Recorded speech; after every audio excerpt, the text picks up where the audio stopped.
Hey Froggy friends, Kirostyle here, welcome back to Ace Attorney Investigations 2. Thank you so much for joining me here on stream. Welcome in everyone. Psycho Reaper, congratulations on being first. CB, welcome in. Kieran, it's good to see you. Keanergy, hello. Timbit, welcome in. Misaki, good to see you. Thank you so much for dropping by the stream. Today we are continuing episode 3, Turnabout Legacy. We are about maybe 55 or 60% of the way there. So we're going to finish today.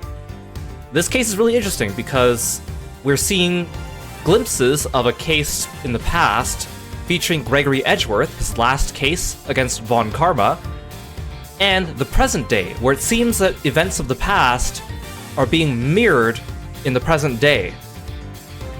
Now, when we ended off last time, in the present day, we found a body in the fountain of the Zodiac Hall.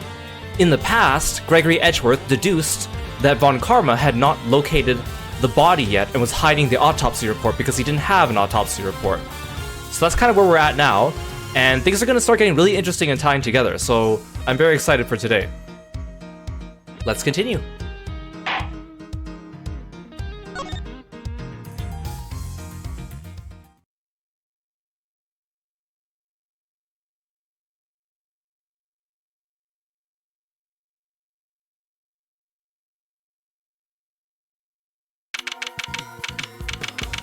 We're back in the present day. April 2nd, 2:10 p.m. Zodiac Hall, Fountain Room. And that's pretty much how things went down. Those are the facts of IS-7 so far as I'm concerned. I'm finally learning the truth about my father's last case. So what happened at the trial? Well, we lost. Von Karma did a real number on us. Really? You couldn't prove that Mr. Tangerow was innocent? Oh, we could prove it alright. Had a decent little pile of evidence in our favor. Problem was, we underestimated Von Karma. He fought even dirtier than we feared.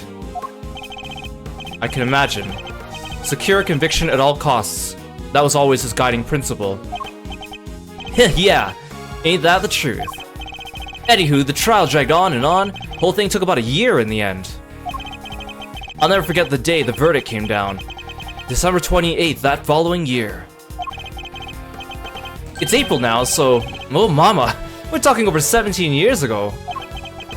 Time sure does fly, huh? December 28th.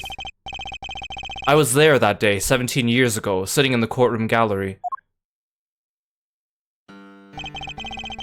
Just before the trial got started, Gregory noticed that Samson was looking even worse than usual. Turns out the poor guy had finally reached his limit. It was so bad, he even said he wanted to be found guilty. Wait, you mean... they forced a confession out of him? Yeah, Von Karma got what he'd been pushing for from the very beginning. And when Gregory tried to drop the bombshell about there being no body to speak of, he learned that Von Karma had used the power of the police to head him off at the pass. Even had himself a fake autopsy report, but that wasn't the end of it. Von Karma had gotten Samson to falsely testify against himself to be an accessory to murder in court. Combined with his confession, the poor guy's goose was well and truly cooked. But Gregory still had his ace up the hole, though.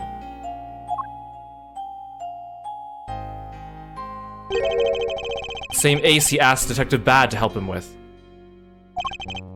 Exactamundo! He knew he needed one last card to play if they squeezed a confession out of Samson. So he had Bad record all of Samson's interrogations. I guess Detective Bad really wanted to know the truth too, huh? We all did. But he was a trooper, stayed with the case even after Von Karma took him off it. He was tied up in some other big case too. Good old Bad. They don't make him like that anymore. Anyway, Gregory presented the recordings as proof that Samson's confession was coerced. And you know what? It almost worked. A cop named Ian Seidman got fired. Samson's interrogator and the initial detective before Bad, he took the fall for pretty much the whole thing. But Von Karma didn't get away scot-free. In fact, he was disciplined by the chief prosecutor. for the one and only time in his 40-year career.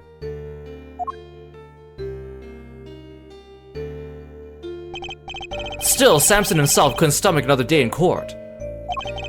So when that guilty verdict came down, it didn't just signal the end of the day, but the end of the whole sad affair.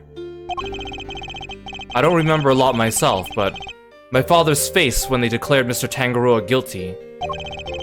I was a young child at the time, but even I could tell how much he was hurting inside. Gregory wanted to appeal the ruling, of course. He would have done anything to clear Samson's name. But then, well, you know what happened next. And so now we finally know kind of the lead up to Turnabout Goodbyes from Phoenix Wright Ace Attorney Case 4. Poor guy. He never got the chance.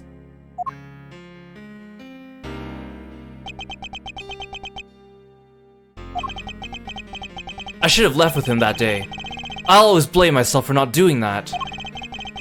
But I shoved that aside and obsessed over something else instead.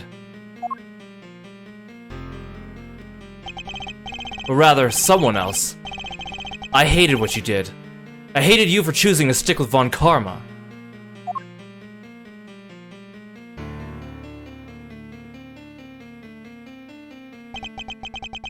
I hope you can forgive me. No, you had every right to hate me. I went on to become a prosecutor as planned, and that's when Mr. Von Karma showed me this case file. According to these records, Mr. Tangaroa was convicted as the main culprit in Mr. Frost's murder. No! That's not right! Samson was convicted as an accessory to murder.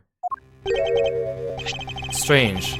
The file clearly states he was the perpetrator. Plus, I'm fairly certain all of Mr. Von Karma's cases were successfully solved. Mind if I take a peek at those? This file's been doctored. The part about the verdict. It's been changed. What? Here, feast your peepers on this. Hey Ash, welcome to the stream. Thanks for dropping by. Hey Fate, welcome in as well. Thank you so much for calling Kirby, and congratulations on your 70 stream streak.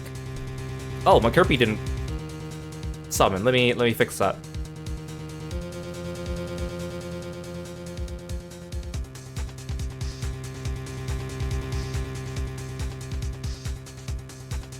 Call Kirby.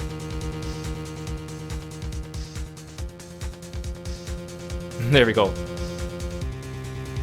Suspect data. Samson Tangaroa, age 39. Organizer of confectionery contest. Victim's body was found inside one of his creations, leading to his arrest. While in detention, Tangaroa discovered he had a taste disorder, which was subsequently cured via medication. Verdict. Convicted as an accomplice based on his confession. Convicted as an accomplice. That's a copy of the file they have on record at the courthouse. Then why is my copy so different? Well, you said it came from Von Karma, yeah? My guess is he didn't want Gregory's son thinking there was a murder out there still at large. Didn't want you looking into it again before the statute of limitations was up. So everything I believed about the case was a lie. Like they say, we all gotta start somewhere. What's important is, you know what's what now. The statute of limitations may run out, but the truth's still out there, you know?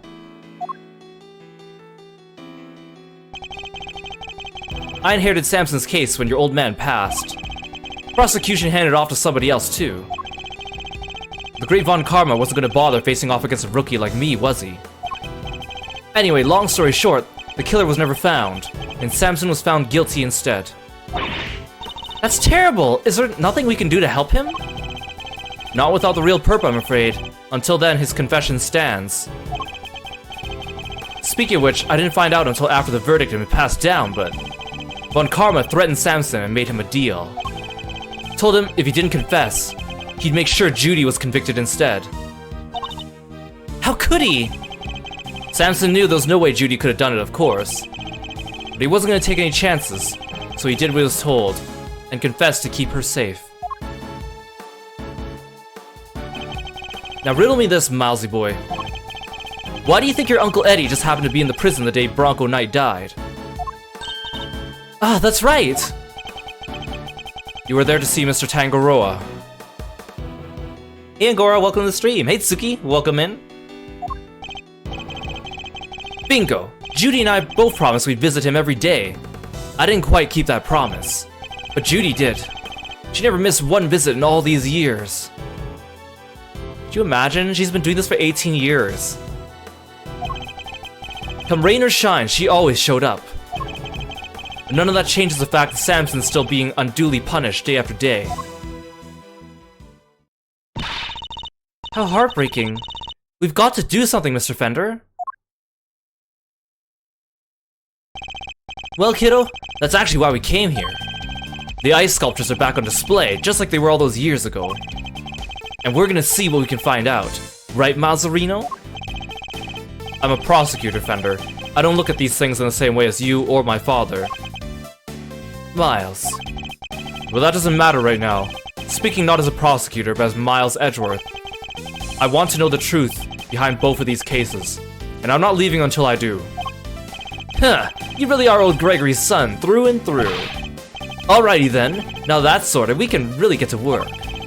Good thing I brought the IS-7 case file and evidence with me today, huh? Here, documents first. Who doesn't love paperwork, am I right? The parts in red ink are my annotations.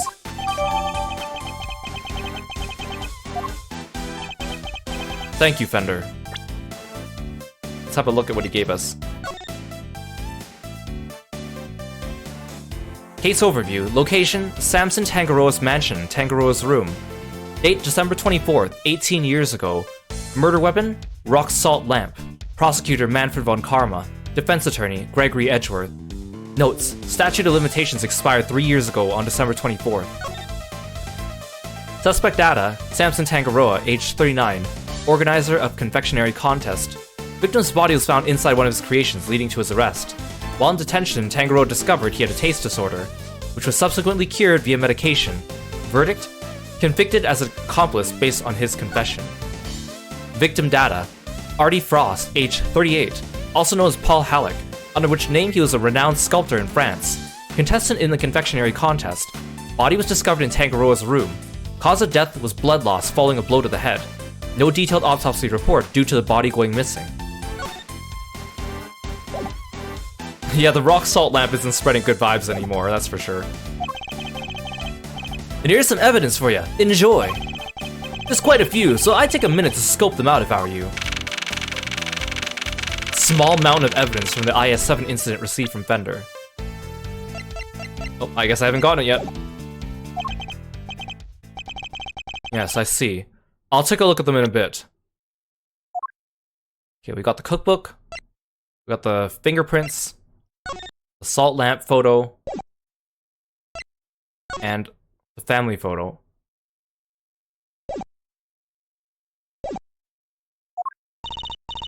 You know, our current case is just full of loose threads too, come to think of it. Indeed. The key players of that incident 18 years ago, who just happened to get caught up in another incident. The ice sculptures in the Winter Wing that are perfect replicas of the ones from 18 years ago. The poison gas attack in the Autumn Wing, which has been disguised to look like the Winter Wing. The two chemicals that were found inside the Pisces statue's display, ubiquium and asphyxian. They form a poisonous gas when mixed together. The victim of the gas attack, Carmelo Gusto, who is no stranger to the events of 18 years ago, and who is still unconscious and undergoing treatment in the medical room. And finally, we come to the body floating face down in the fountain. And the fact that ice sculptures have melted, just as they did all those years ago. The events of the present day would appear to be intimately linked with the events of the past, which means they may be able to help us learn more about what happened 18 years ago. Sounds good to me. Let's get investigating. Objection! Oh, no, you don't. Aren't you forgetting somebody? I could have sworn this is my investigation. Eustace is quite right. I do hope you aren't intending to obstruct him in his duties, Mr. Edgeworth. I would hate to have to add a guilty to my report to the committee. What am I guilty of now? Of course not. I am simply offering once again to do what I can to help with the investigation. Your offer is duly noted, and duly declined. Ugh, she isn't pulling any punches. The identity of the body from the fountain is currently being ascertained. It is only a matter of time until we have all the information we need. Perhaps I can help you speed up that process. I think I have an idea of who our mystery victim might be. What? Really? Then you have to tell me, it's the law! Very well. Maybe it isn't just the ice sculptures that have resurfaced after 18 years. The body in the fountain may also be a visitor from the past. Take that! I believe the body in the fountain is that of the man who was murdered here 18 years ago. Mr. Artie Frost. What? You're saying that was poor Chillywinks? Yeah, wait, who the heck is Chillywinks, or Artie, or whoever it is you're talking about? Artie Frost was a famous sculptor, Eustace. Although he was better known as Paul Halleck. The sculptures on display here are all his works. No way! Sounds like he did well for himself. Always good to encounter a fellow winner. Mr. Frost was also the victim in the IS-7 incident. Judge Gavelle knows about the IS-7 incident. Mr. Edgeworth, the IS-7 incident is an 18-year-old case. And according to police records, the victim's body was recovered, and an autopsy duly carried out. Sure, that's what the records say, but the records can't always be trusted. What are you insinuating? That while the records say stuff like, body totally recovered, the defense back then begged to differ. Not that it stopped the prosecution from shutting them down hard, of course.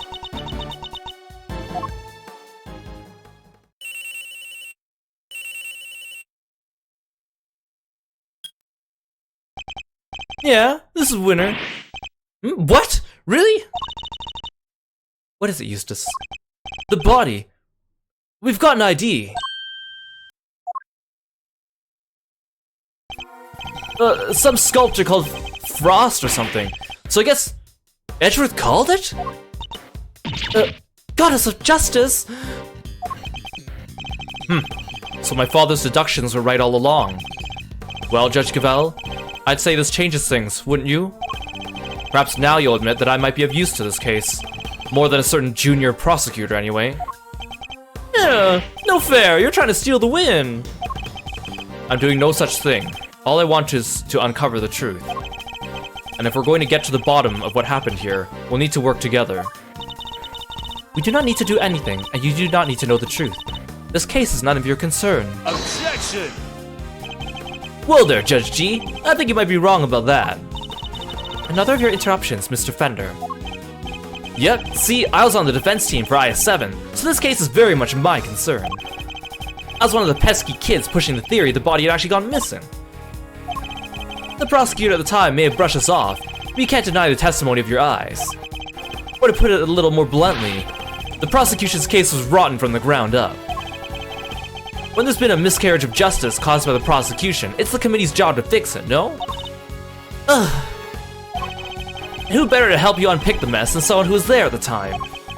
Unless you have an ulterior motive.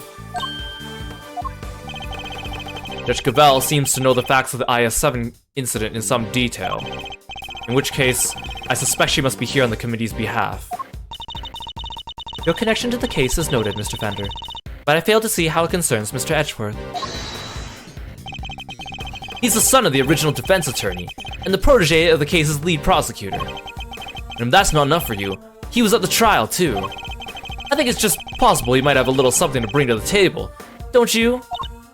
Ugh. Very well. You may both assist in the investigation, but only if you refrain from interfering with the work of others. The Winter Wing is off limits for now. This room, however, is all yours. Alrighty, great to hear we're on the same wavelength, G. Why don't we bring it in to show we're all on the side of justice? Do not test me, Mr. Fender. Your permission to investigate can be revoked at any time. Duly noted, Your Honor. This is a turn up for the books, huh, Milesy? We get to do our thing after all. Thanks to your immeasurable help as always. Huh, no sweat. Besides, I was mostly doing it for me. Okay, I'll be investigating my own thing, so just holler if you find something interesting. I will. Well, Kay, shall we? Heck yeah! Let the investigation commence! We're still unclear on two key facts. How Mr. Frost's body came to be where we found it, and the source of the ubiquium. You're right, we need some more intel. Indeed. Let's focus on the ubiquium first and foremost. It's used in stuff like dish soap and paint, right? Correct. It's also bright red in color and has a distinct minty fragrance. Okay, sounds like we know what we're looking for. Hey Hero, welcome to the stream. Thank you so much for dropping by today. It's good to see you.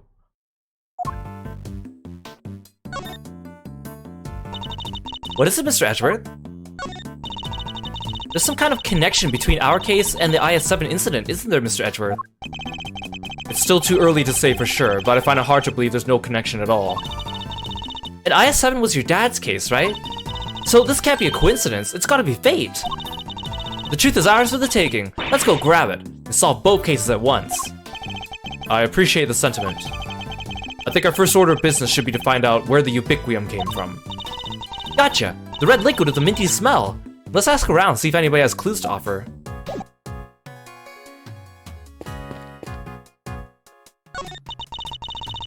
It's a man with a moon-shaped head and a woman with a sun-shaped head. The man's got a real pained look in his eyes, though. Is this another Paul Halleck piece? Yes, from his younger years, when he was something of a dreamer. He depicted those closest to him by means of a motif taken from nature. The piece is titled, My Parents. I guess the mom shone brightest in that house. Oops, I didn't, no.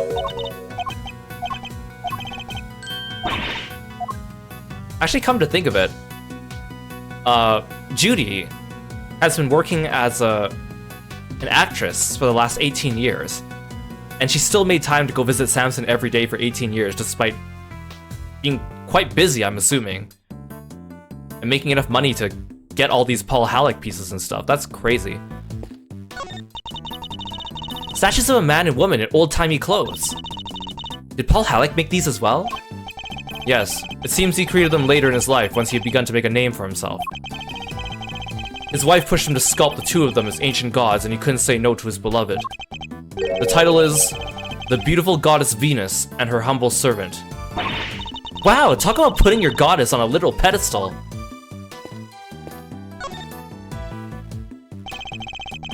Miss Bound's tea set is laid out neatly on the serving cart. The pamphlet says the gallery is famous for its tea. Understandably so. The cup we were given was delicious. Looks like all this stuff was designed by Mr. Frost. Interesting. In that case, I think we better take a closer look. So this dishware is made by Artie Frost. It looks very fancy. Oh, it is. I'm willing to bet this set can fetch something in the thousands of dollars. Let's try not to touch any of it unless we absolutely have to. Whoa, this stuff's really worth that much? Stop it, Kay. I can see your eyes lighting up. Miss Bound must really be a fan of Mr. Frost, like Fender said, to still have this.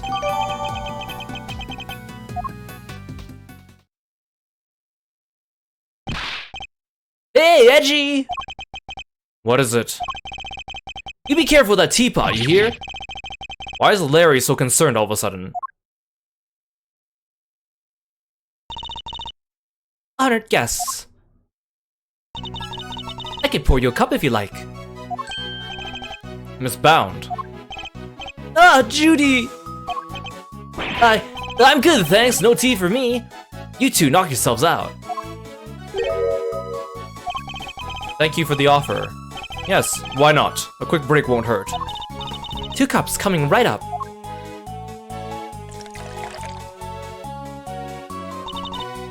It smells great.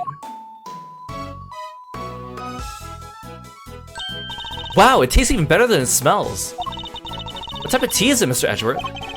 It's Ceylon, I believe. It's usually identifiable by its citrus aroma, but... Miss Bound, is this the same blend you served this morning? Why, yes. Is it alright? There's anything wrong with it, is there? Oh no, not at all. It's just that the cup you gave me earlier had a slightly different aroma. Really? That's odd. I used the exact same blend both times. I can't see what could account for the difference. Hey, what's the big idea? Quit being mean about Judy's tea, will you? What's gotten under your skin, Larry? Nothing! You're just... rude, that's all. You don't even try to call me by the right name. It's Laristo Nim, dang it. You know what? I'm done. I'm not talking to you anymore.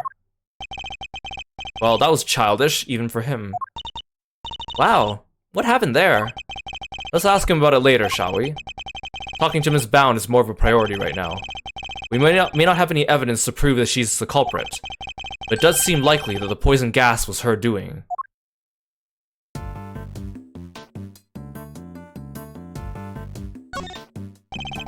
The tablecloth draped over the card is pure white, and completely spotless. It's just waiting for me to grab it by the edge, clear my mind, and whoosh! Okay, I cannot stress enough how bad of an idea that would be. Aw, come on, what's the worst that can happen? Even if it does go all sideways, we'll just wind up with a cool tea-colored tie-dye. Yes, well, I'd rather it remain white.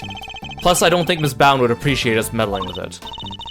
Really? But there's so many other colors that would totally work. Pink, sky blue, tea leaves brown.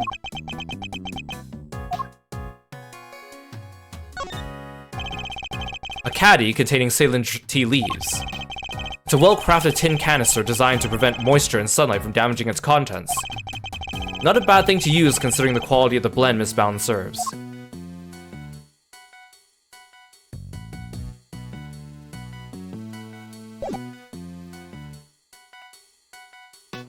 Oh, Larry actually did just leave. Those are the tulips by the door, right, Mr. Edgeworth? Yes. It leads to Spring Wing. Ah, spring, a popular time to move house, which makes it open season for great thieves. Housebreaking is a little beneath a great thief, wouldn't you say? Yeah, I guess you're right.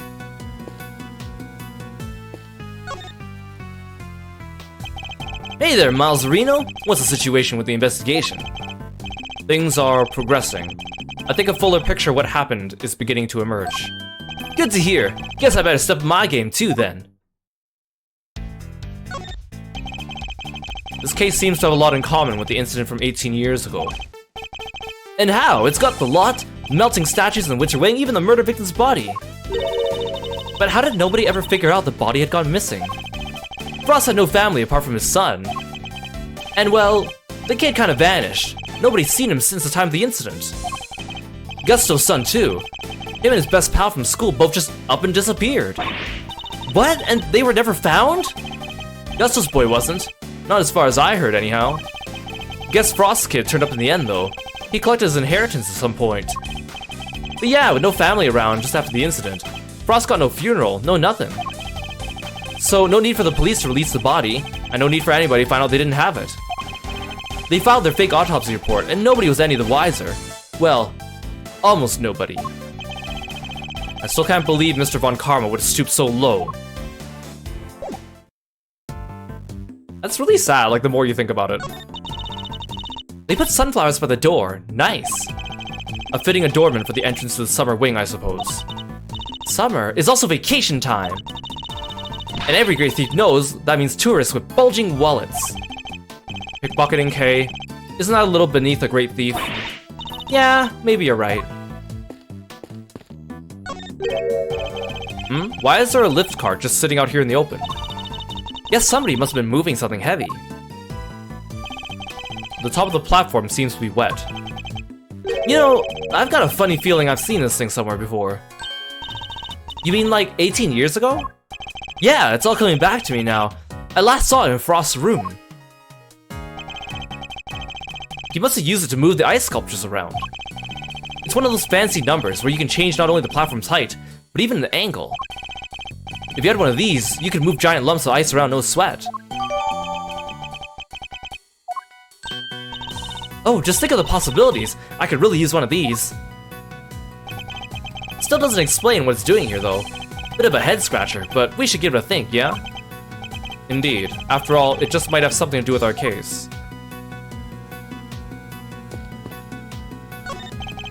It's a selection of trophies won by Paul Halleck. Or rather, Artie Frost. Evidently, he was a very well-respected artist. Well, you've got one too, Mr. Edgeworth. So it's about time I won one too.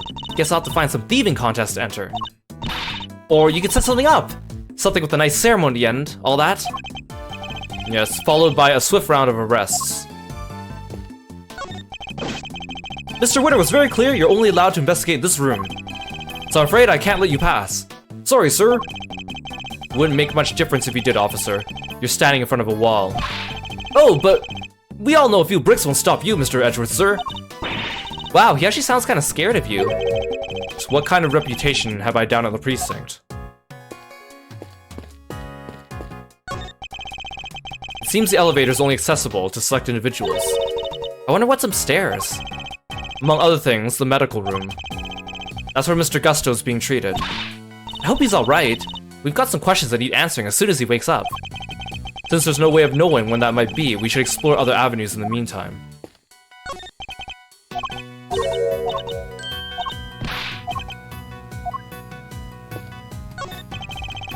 You mind, Mr. Winter? You're in my way. I do mind, actually, and I'm not going anywhere. You'll just have to go around me. Well, we just thought you just might want to move to a better spot, that's all.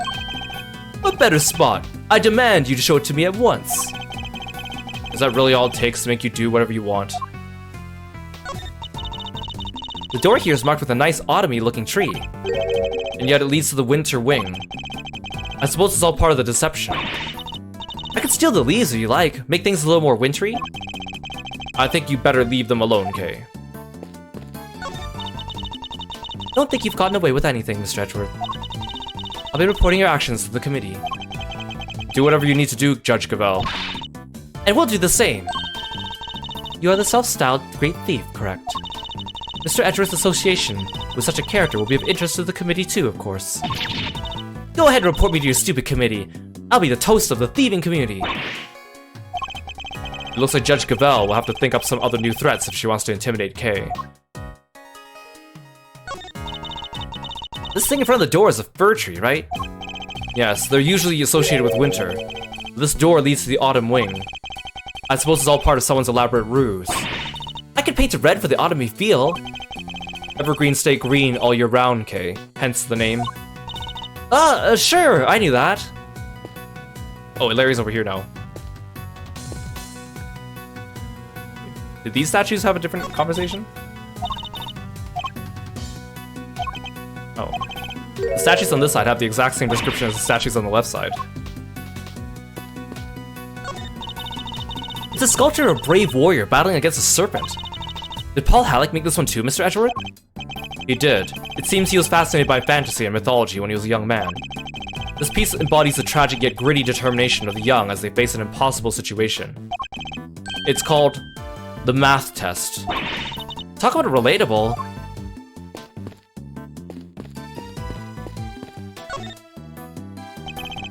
It seems the police have already removed the body. But why did the body of a victim from 18 years ago turn up in this fountain? And why was it all rotten and stuff? Did it slowly shuffle its way back here? Need I remind you, the zombies aren't real. It seems likely the body was preserved somehow. Really? Is that even possible? Hey, Mr. Forensics guy, anything to report? Yes, ma'am! Traces of both ubiquium and asphyxium have been detected in the fountain. I'm gonna say they were probably carried here by the stream from the autumn wing. In addition to those two chemicals, there's also a large amount of sugar. The composition of the sugar is being analyzed as we speak. There's sugar in the fountain. Where would it even have come from? The body's been taken back to the lab, sir. Autopsy's underway. And how's the rest of the fountain looking? Rather beautiful, actually, sir. The water crystal's clear and kind of soothing. Almost as if there wasn't a body floating in it not too long ago,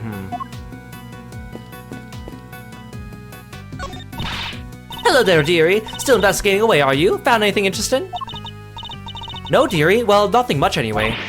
Silly girl, that wasn't a dearie moment. That was more of a lambkin.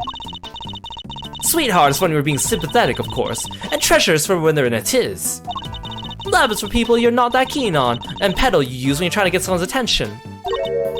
Wow, I didn't realize there were so many rules. Mr. Edgeworth, pedal, I hope you're getting all this down. Don't even try, okay? Oh, dearie me.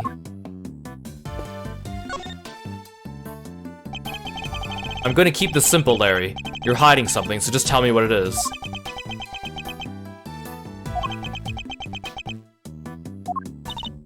Whoa, quit it with the glare off, you two. It's weird. Aw, come on, Kay. You know much better than that. I wasn't staring. I was struck by an idea of her picture. Now, Edgy, he was glaring. Yes, and I'll keep glaring until you tell us what it is you're hiding. Quit it! I already told you. I'm not talking to you anymore. You're talking to me right now. I mean, from now on, I'm not talking to you ever again, starting now! This is getting me nowhere. I suppose I'll have to figure out what he's hiding first before I get the whole truth out of him. Come on, Larry. What are you hiding? Not saying.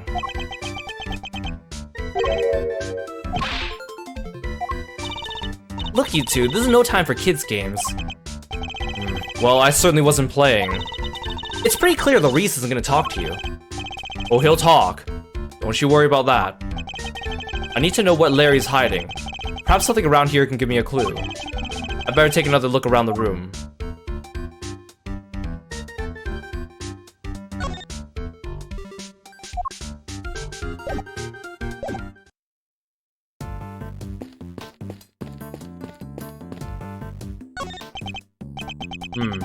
From the color and aroma, I'd say there's a puddle of spilt tea.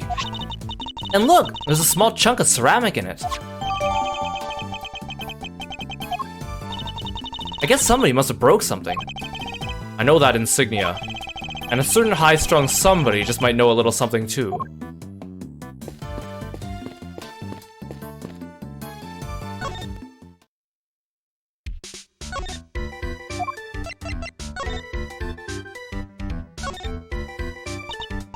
Wait, haven't we seen these letters before? This is the mark of the sculptor Paul Halleck, I believe. How did a chunk of ceramic end up in the middle of the puddle of tea anyway? It's just a hunch, but one suspect quickly comes to mind. Boy, did this thing get smashed up good, huh? Indeed, to the point where it's hard to make out what it might have once been. It might be nice if it had some kind of distinguishing feature or something.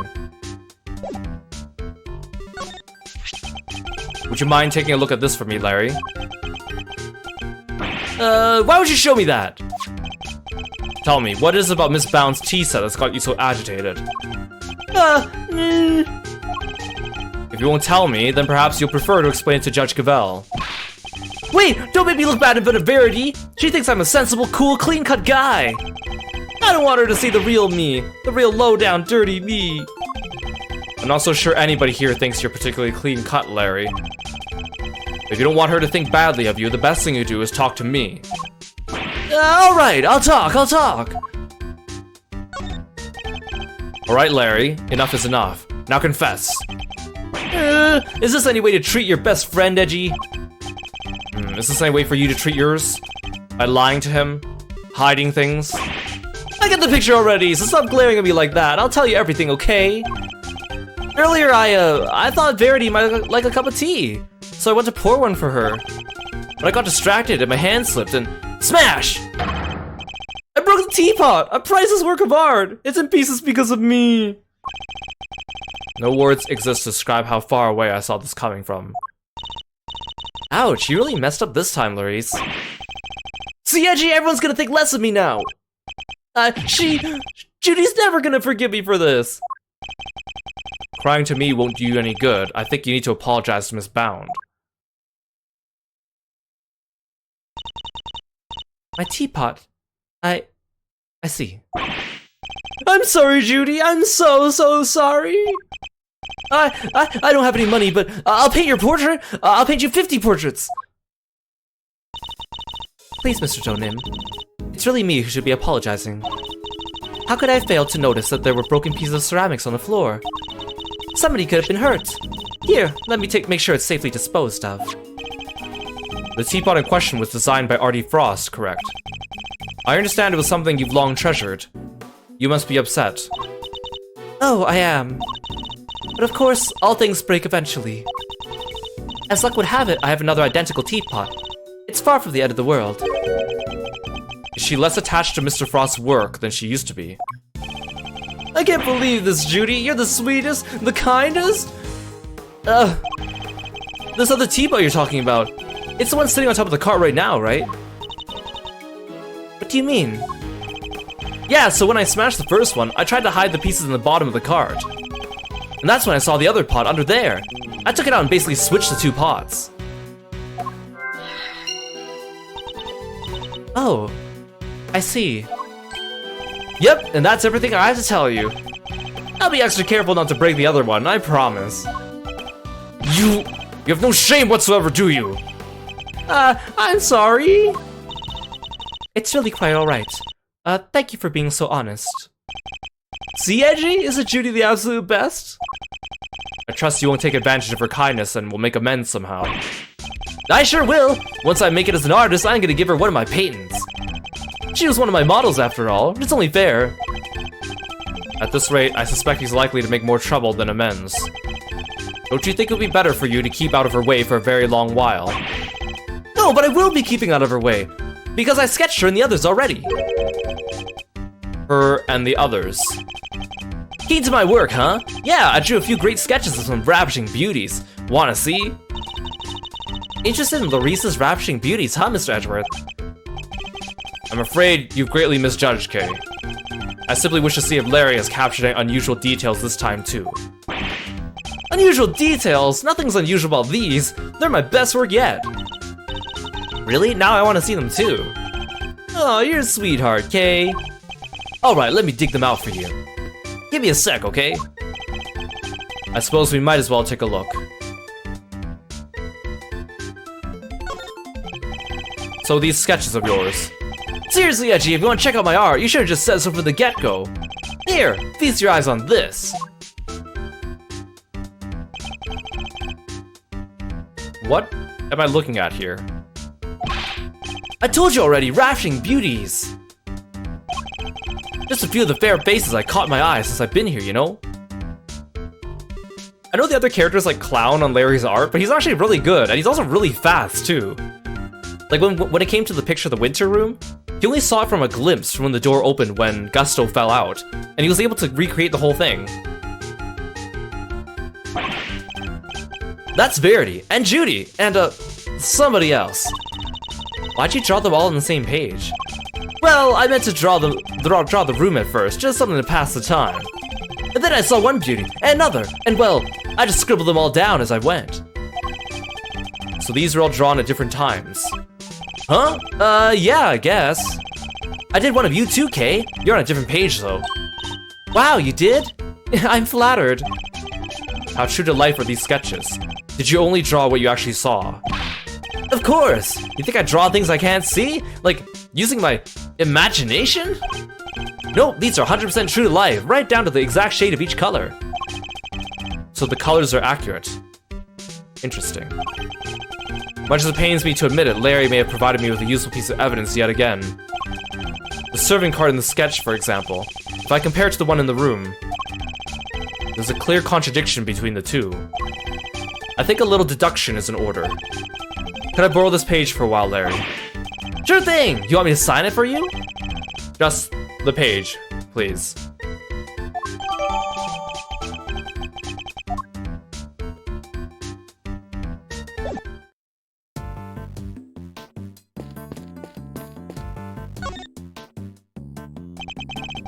Where were you before you rejoined us here, Miss Bound?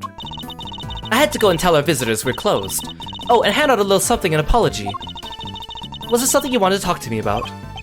Yes, a few things actually. Not least of all, the fact that I think you might be the one who set the poison gas trap.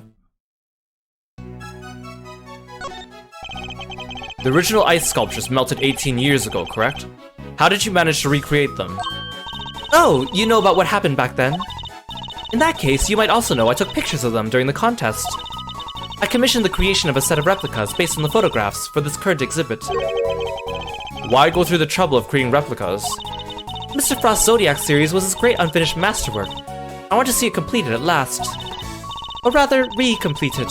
It was my fault the original set melted in the first place, after all. I see. And is there any particular reason why the winter and autumn wings look so similar? Oh my, you really think they look alike? Perhaps I used some of the decorations from one and the other by accident. She's clearly lying, but I don't have the evidence to prove it just yet.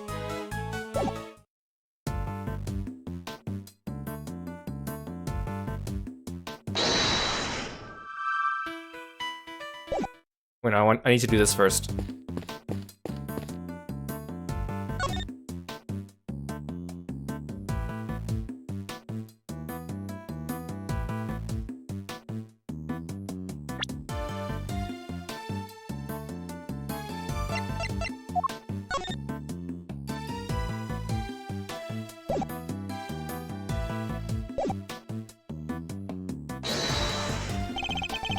Could this be related to the evidence somehow? Eureka! Larry, could I ask you something about your sketches? Fascinated by the work of the great Loristo Nim, huh? It's the composition, right? Not exactly. This light blue tablecloth, you painted that exactly as you saw it, correct? I already told you! Everything's exactly as I saw! The tablecloth on the cart here in this room is white. Wow. Your head's so full of crazy theories, the simple stuff just passes you right by, huh? What's that look for? Listen, just before I drew that sketch, I was in the middle of some business with a cart with a tea set on it, okay? What kind of business? That's right, it was the hiding the piece of the teapot I smashed kind. That's nothing to boast about. Anyway, I was still in the middle of cleaning it up when Judy came out of the winter wing. I didn't want to get busted for breaking the pot, so I quickly dove out of sight.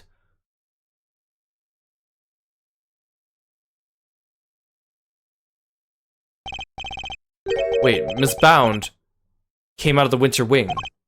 Yeah, and she was pushing a cart. A different one. That's the one with the light blue tablecloth on it that I drew. What did she do with the second serving cart? Well, I saw her wheel it into the summer wing, but I don't know what happened to it after that. When she came back out, she was pushing one of these other carts, the kind you can lift stuff with. A lift cart. Yeah, so I called out to her, but she just ran off and left it behind. Never had her down as a shy type, but it just goes to show.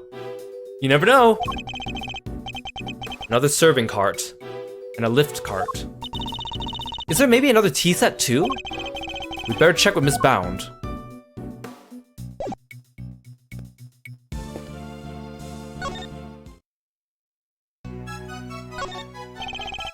Are there two serving carts here at the gallery, Miss Bound? Oh, yes. Why do you ask? A certain so-called artist showed us the sketch. I couldn't help but notice the color of the tablecloth. It's light blue. Light blue? I'm afraid your friend must be mistaken. I only use white tablecloths, freshly laundered and starched. Like the perfect wrinkle-free one on the cart here in the fountain room, right? Exactly. If I saw so much as a blemish, I would replace it right away. Could the color of the tablecloth in the sketch simply be a mistake on Larry's part? Do you have any idea of what you might have done, or what you might have been doing when the sketch was drawn? Let me see. I appear to be carrying out my usual duties. I'd like to ask you a little bit more about these duties, if I may. What exactly were you doing when the sketch was drawn? Because from what I can see, your cart doesn't have a tea set on it. I was delivering some chocolates to the investigating officers. Aw, now I'm jealous. I love chocolate. Well, there are a few left over, so here, for you both. I made them myself. I hope you like them. Woohoo! Thanks, Miss Bound. Well, why not? They're a little melted, but I suppose that's because they've been sitting around in her pocket. They're super sweet. I love them. I'm very glad to hear it. They may not be the prettiest, but I'm grateful for the energy boost nonetheless. Though perhaps they could do with a little less sugar.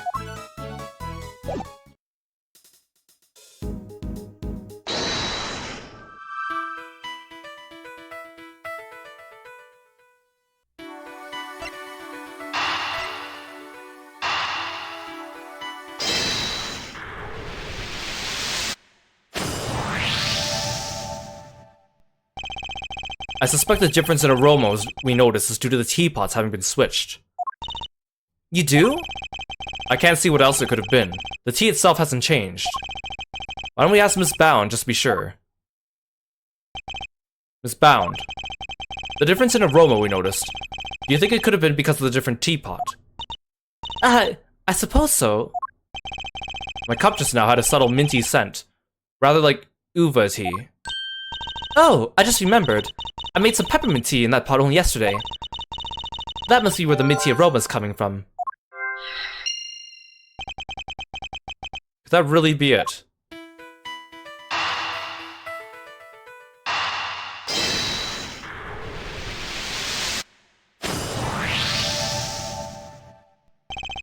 The tea from the teapot Larry switched in from under the cart smelled faintly of mint. Right, Miss Bound said she used the pot to make peppermint tea yesterday. Yes, but there's something else that's been troubling me. Miss Bound seemed more taken aback by the switching of the teapots than the breaking of one. You're right, you'd expect it to be the other way around. I suspect she might have been deliberately hiding the teapot underneath the cart. But why? One of Ubiquitium's key characteristics is its minty fragrance. What if she'd been hiding some in that teapot? What? In the teapot? It's simply a possibility, but one worth investigating, I believe. Mr. Winner, any luck finding that Ubiquitium? Huh? Oh! My people are searching the entire gallery, but they haven't found anything yet. What about you? Don't tell me you know where it came from. I may have an idea. Ah, I knew it! If I can't find it, there's no chance of useless— Huh? What? You do know where it came from? Yes. Where? Miss Bound's teapot. Wow! Nice piece! I like it. Yeah, this looks like a fitting prize for a natural-born winner. It's not a prize. It's a vital piece of evidence. Oh, it's just evidence. Then I'll have one of those forensics people check it out.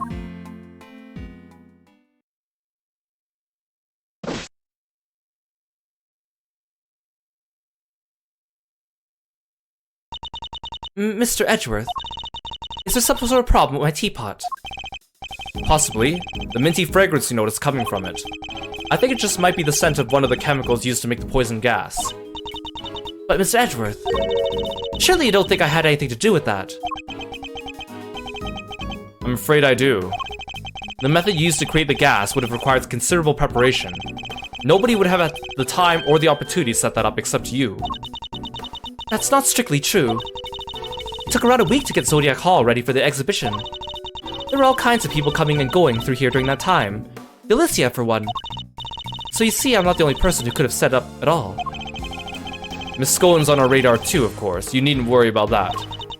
And besides, I wouldn't know the first thing about making poison gas.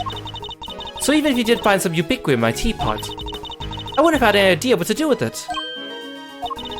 But I suppose we should see what the test results say first. Miss Bound claims she doesn't know the first thing about making poison gas. I need to find a way to prove that she's lying.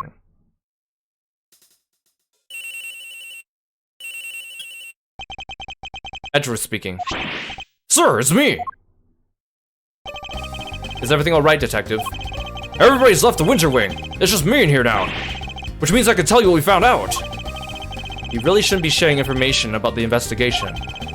But after the past week or so, I'm not about to stop him now.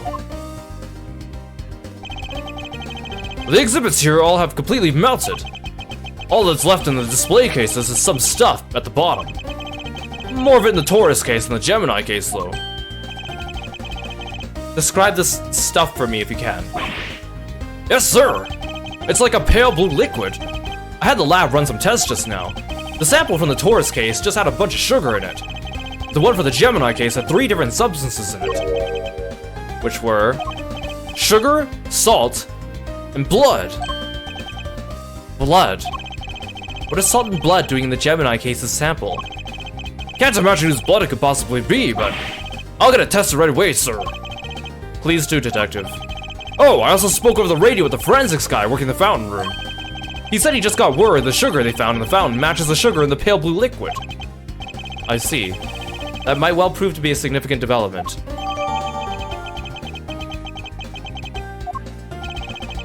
Anything else to report, Detective? Yes, sir. We found one of those light-emitting devices here in the Winter Wing, too. There are a few of those being used in the Autumn Wing to disguise it as the Winter Wing, as I recall. It seems the equipment from 18 years ago was more than just for show. I need to talk to Miss Scone about this. Anyhow, I better be getting back to it. I'll let you know as soon as we hear from the lab about that blood. Yes, thank you, Detective. Was that Gummy? Seemed like he had a lot to say. He did, and all of it very useful. If I'm going to prove that Miss Bound's claims about who set out the poison gas trap are false, I need to talk to a certain somebody else who was here 18 years ago.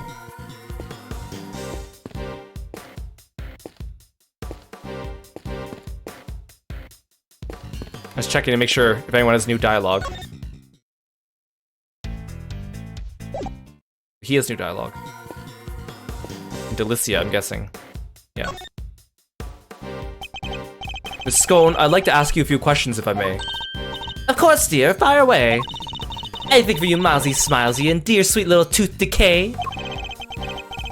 I'd appreciate it if that was the last time you called me Milesy Smilesy. I'm not a fan of Tooth Decay either. Well, you just have to like it or lump it. I can't change a nickname once I settle on it. I guess we tried. So she's got the poison gas stuff. I don't want to miss a dialogue by accident.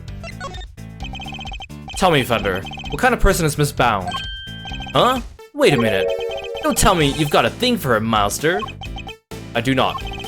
Chill, chill, I'm just yanking your chain. Anyway, what can I say about Judes? Well, she's a real brave trooper for one. What else do you call someone who waits around for 18 whole years like she has for Samson? Even after his extended family kicked her out of this place. What? They threw her out? Yep, Judes wasn't technically part of the family, so there was nothing she could do. She had nothing, nobody, and no job after Samson took the fall. So she had no choice but to take what he taught her and make her own way in showbiz. She's retired from all that now, though. Yes, why did she retire? She'd finally make it up to buy the old place back. She even got the ultimate cookbook back from the Tangaroa group after they basically stole it. Guess this place and everything to do with it was all she ever cared about. So she just wanted it back. All of it. Fender seems very sympathetic to Miss Bound's plight. But from a less charitable perspective, she has, in a way, taken everything of Mr. Tangaroa's for herself.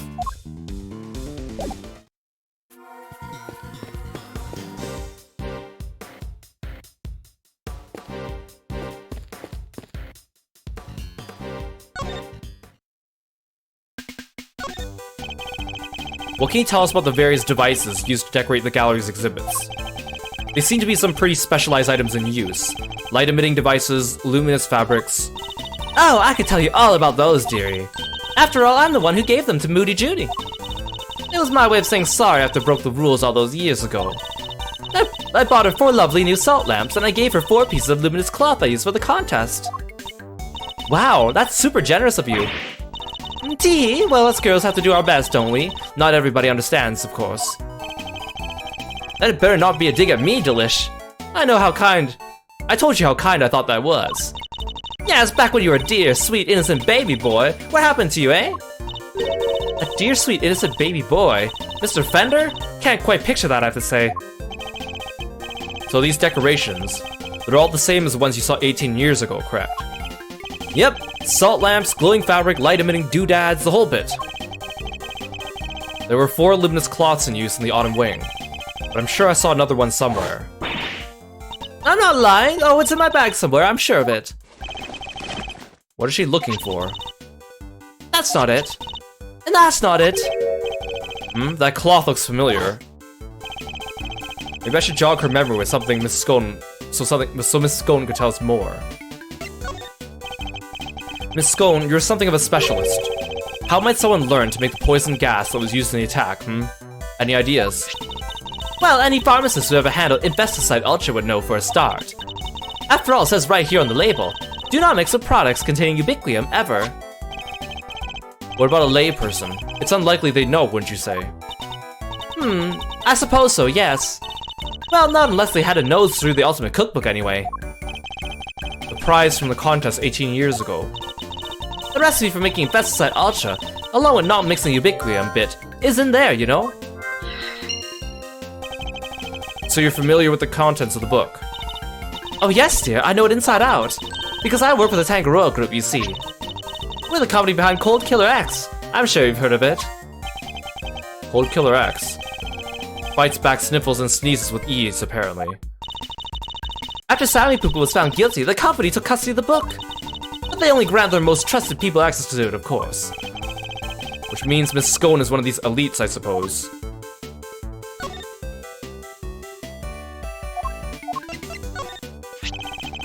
You had a piece of fabric like this in your bag, did you not, Miss Scone? Albeit somewhat grimier one. Grimy? How rude! You won't get people to cooperate with your little investigation like that, young man. Shall I call it a dish towel, then? Perhaps you used to wipe up some sort of spill. A spillage, he says. The cheek! That beats a highly specialized luminous cloth. Oh, I probably shouldn't have told you that. I think I'd like to know a little bit more about this highly specialized luminous cloth, if you don't mind.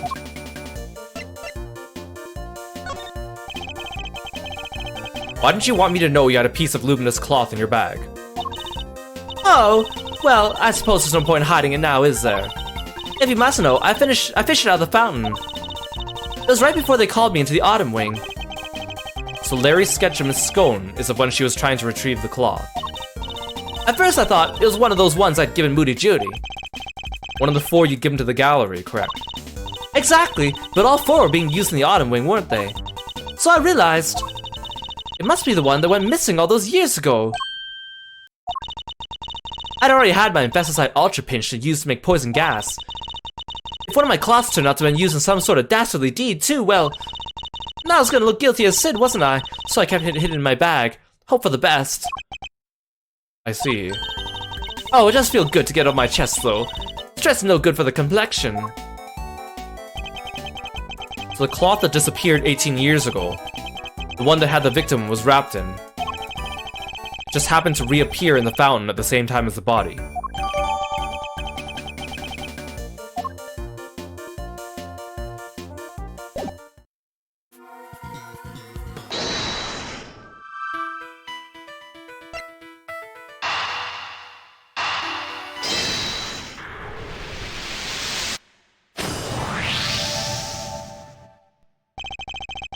The Ultimate Cookbook contained instructions on how to create poison gas. And the current owner of that book is none other than Miss Judy Bound. No way, you mean... I'm afraid I do. Miss Bound would have been perfectly capable of setting up that gas trap. Finally, we could prove she's been lying to us.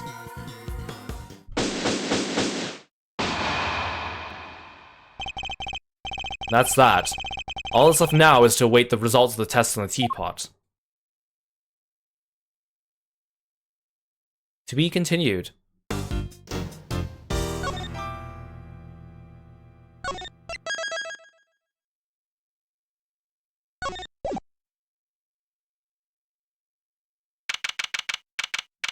April 2nd, 2:33 p.m. Zodiac Hall. Fountain Room. The test results have just come in, sir. Traces of ubiquium were found in the teapot. They were? Just like Mr. Edgeworth said. Curse you! You better not think this means you beat me! You really need to drop this obsession with coming in first, Mr. Winner. We're all on the same side here, remember? We're all trying to get to the truth. What? But first is best! Everybody knows it's better to be a winner than a loser! That's really no way for a prosecutor to think. Not a successful one, anyway. What? But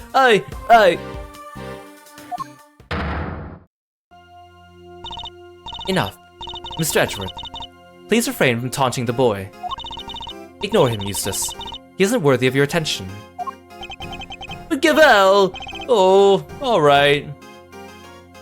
Eustace, you say it's better to be a winner than a loser, but I'm sorry, you may be the biggest loser in this room. Maybe more so than Larry. Why don't I take care of things here for now? In the meantime, you can perform the far more important task of going and checking on the victim. Oh, yeah, good idea. I'll be right back. Excellent. We shall see you shortly then. Mr. Winter's annoying, but totally harmless. Judge Gabelle, on the other hand. She just keeps gaslighting him. Now. Miss Bound, perhaps you could explain why traces of ubiquium were found in your teapot. I had no idea there was anything like that in there. Perhaps it's one of the ingredients in the dishwashing soap I use. So are you telling the court you did not intentionally put ubiquium in the teapot? Yes, exactly. Why would I? Until today, I had no idea it could ever be used to make poison gas. Objection! You're a trained actress, are you not, Miss Bound? I thought you'd be a more convincing liar. What do you mean? You have access to the Ultimate Cookbook, correct? A book that just happens to contain instructions on how to create the poison gas used in the attack. Meaning it's perfectly possible for you to know exactly how to make it.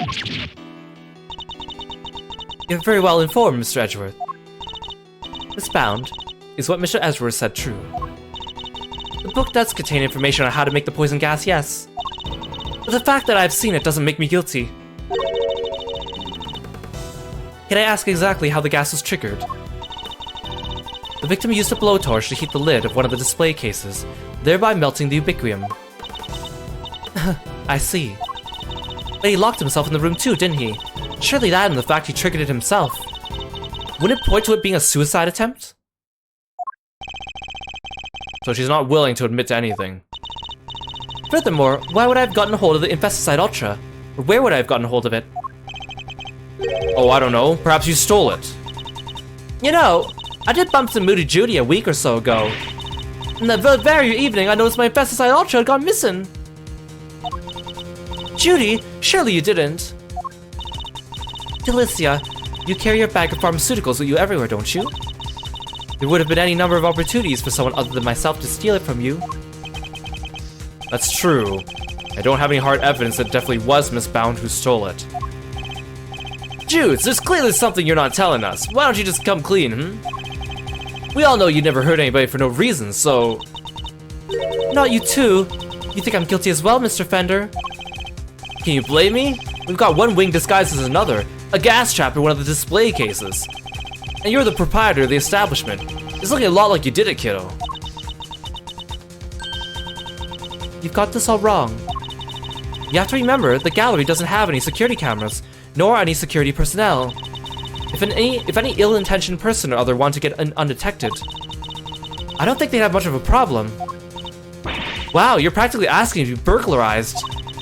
You need to be more careful. A great thief could have a field day in here. And I don't think she's joking. And actually, it seems that Mr. Gusto did, in fact, enter the gallery before it opened. Sheesh! Judy's one tough cookie. She's not budging an inch. Maybe it's time to rock a little technique Gregory taught me back in the day. What technique might that be? So hear me out. Everything's connected to what happened 18 years back, yeah? And since we're not getting anywhere by focusing only on the here and now, maybe we ought to approach this from a different angle and look to the past for clues instead. A turnabout in thinking. So my father used this method as well. Alright, let's run this through the old Thinkatron. How was Judes involved and what happened back then? According to Miss Bound, it was because of her that Mr. Frost's flavored ice sculptures melted. And yet his sculptures are on display here at this very gallery today. Is it possible that she... Thank you, Fender. I think I know what I need to ask Miss Bound now. Huh, don't thank me, thank your pops. Now take it away, Milesy, I'll grab the popcorn. Miss Bound, you say that you were the one who caused Mr. Frost's creations to melt 18 years ago, correct? I'm afraid so. I was young and foolish, and it was a terrible accident. And yet, what you did allowed you to open this exhibit, no? What do you mean? Yes, what do you mean, Mr. Edgeworth? If you're going to ask such questions, perhaps the formal testimony from Miss Bound might be best. Yes, perhaps it might. I'd like to know a little bit more about Zodiac Hall. About why Miss Bound decided to dedicate this space to Mr. Frost's work. Very well. If you believe it to be relevant to the case, I will allow it. Miss Bound, would you mind? Not at all. I'll do whatever it takes to prove that I'm innocent. Then please, if you could give us some background on Zodiac Hall and the pieces on display here.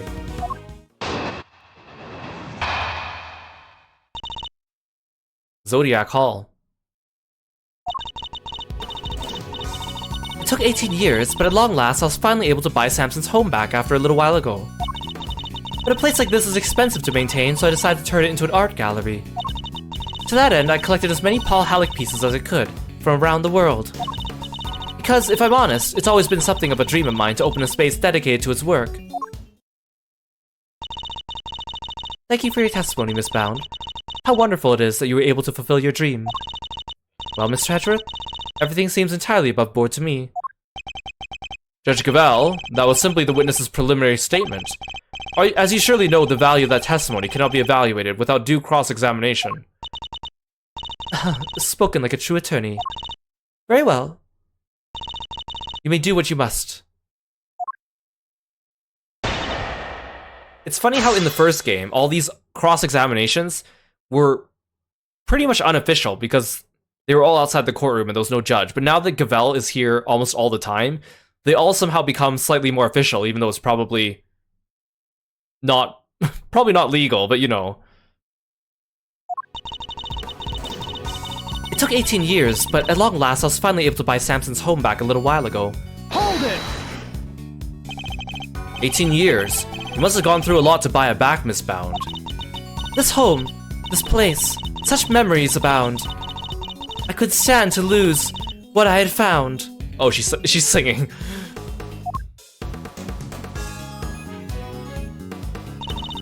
Samson, I did what I had to do. To see that home was waiting here for you. How does she make it look so easy? I'll say, but I wouldn't expect any less from a trained triple threat performer. You can continue with your testimony, Miss Bound, minus the singing if you please. But a place like this is expensive to maintain, so I decided to turn it into an art gallery. Hold it! You managed the gallery by yourself, Miss Bound. Yes, well, we only opened today, so I haven't done much actual managing yet, but I have to keep the mansion going. Can't have it falling down around my ears. Samson could come home any day, after all. So she really got the house back for him. I'm so sorry, Judy. I wish I could have done more. Oh, you've done plenty, Mr. Fender. If anyone should have done more, it's me. Even if the only thing I could do right now is keep the place safe for Samson. Hey Luke, welcome to the stream. Thank you so much for stopping by. To that end, I collected as many Paul Halleck pieces as I could from around the world. Paul Halleck. That was Mr. Frost's pseudonym, correct? Yes, he adopted it while he was working as a sculptor in France. I see. I'm curious about some of the pieces in your collection. More specifically, how are you able to acquire the Taurus and Gemini sculptures?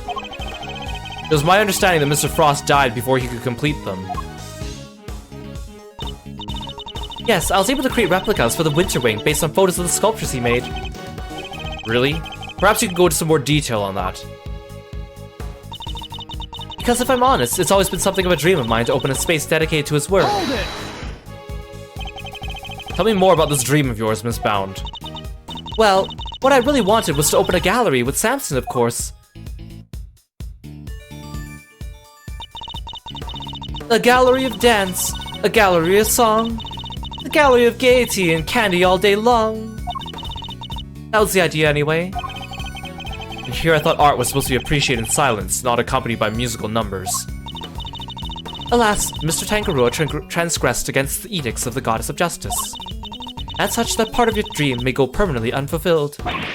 No, Samson he's innocent! That awful prosecutor refused to listen, but it's true. He never hurt anybody. Mr. Tangaroa gave false confession in order to protect Miss Bound. The two of them really did what they could to protect one another, didn't they? I was able to create replicas for the Winter Wing based on photos of the sculptures he made. These photos you mentioned, you mean the ones you yourself took in Mr. Frost's room 18 years ago? Yes, you certainly know a lot about what happened back then, Mr. Edgeworth. So those statues in the Winter Wing were just copies. And I didn't even get to see them before they melted. No, the sculptures in question were definitely not replicas. Which means that Miss Bound is lying. I know, it's such an awful shame. And after we went to the trouble to recreate them too. sculptures in the Winter Wing weren't replicas. They're the very ones from 18 years ago.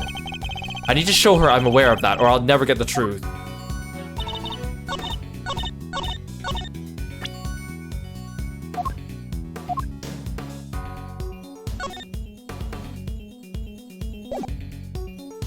Gemini case analysis results. Detected salt, sugar, blood. Sugar composition matches that of sugar found in the pale blue liquid in Artie Frost's room 18 years ago. Sugar detected in fountain water also seems to be a match. Objection!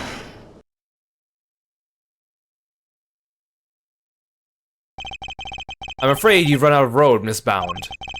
You can lie all you like, but you can't deny the results of the tests conducted on the sculpture's remains. And those tests leave no room for ambiguity.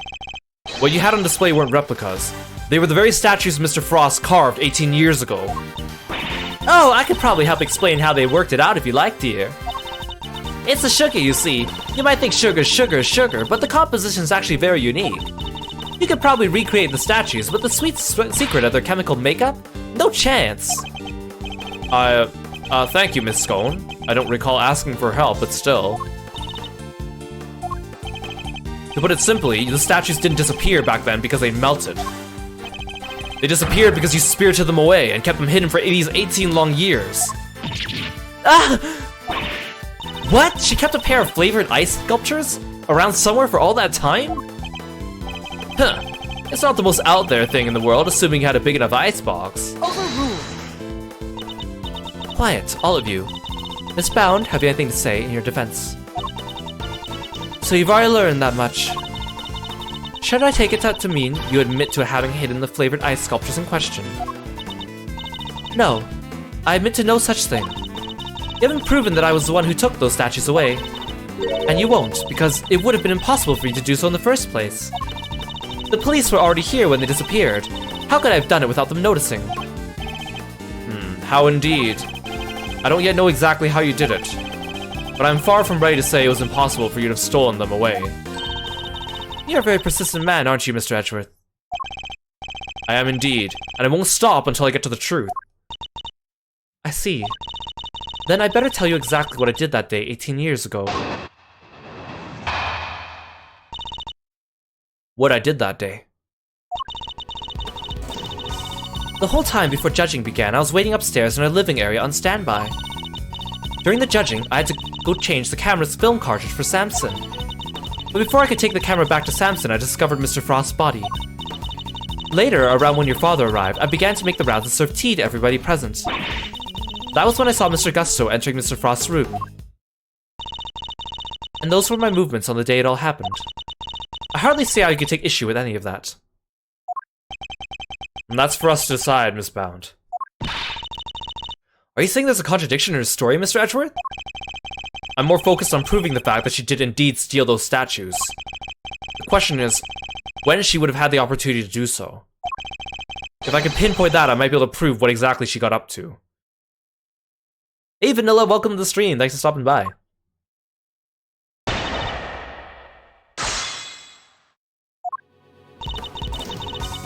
The whole time before judging began, I was waiting upstairs in our living room on standby. Hold it! What were you doing while you're waiting? I was in my room practicing some dance routines. I was on a TV show called Bacon Bob with Samson, you see. Bacon Bob? What kind of show was it? It was a children's show. The two of them would sing and dance as they made a variety of sweets. Whoa, that sounds awesome. Hold the phone, Miles! You used to watch it? My father introduced it to me. I may have watched an episode or two. So Miss Bound passed the time before the judging began by practicing her dance routines.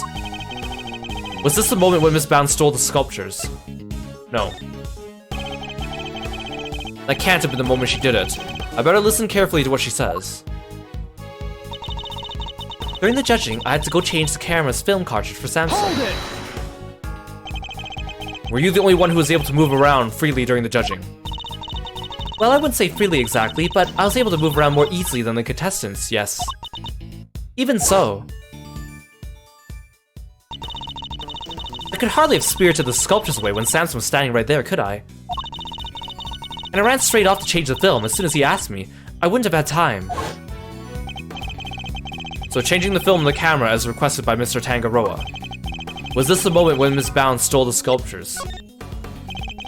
That can't have been the moment she did it. I better listen carefully to what she says. But before I could take the camera back to Samson, I discovered Mr. Frost's body. Hold it! You entered the room containing Mr. Tangaroa's work before bringing the camera back to him, correct? Yes, I heard the sound of something collapsing. Samson, are you in here? Ah! The sound of the chocolate ship falling over after a certain someone took a bite out of one of the supports. And Mr. Tangaroa was still in Mr. Gusto's room when you found the body. Yes, I'm fairly sure that was the case. He was judging each room in order, and he liked to take his time. So the point at which she discovered Mr. Frost's body, was this the moment when Miss Bound stole the sculptures? That can't have been the moment she did it. I better listen carefully to what she says. Later around when your father arrived, I began to make the rounds and serve tea to everybody present. Hold it! Just as you did today. Yes, I went around and offered everybody working on the investigation a cup of tea. Present company included, I remember it well. You were here, there, upstairs, downstairs, everywhere with that little cart of yours. Interesting. And did anything strike you as strange around that time? Oh yeah, Gregory was singing the praise of Judy's tea, and I think he mentioned his saucer was cold. Saucer was cold. Was this the moment when Miss Bound stole the sculptures? Miss Bound, I believe this was when you stole the sculptures. I hate to contradict you, but the fountain room was full of witnesses at the point, Mr. Fender included. Are you suggesting I somehow got the sculptures out of Mr. Frost's room, right under everyone's noses? That is precisely what I'm suggesting. Miss Bound stole those ice sculptures, and she did it by hiding them here. Take that!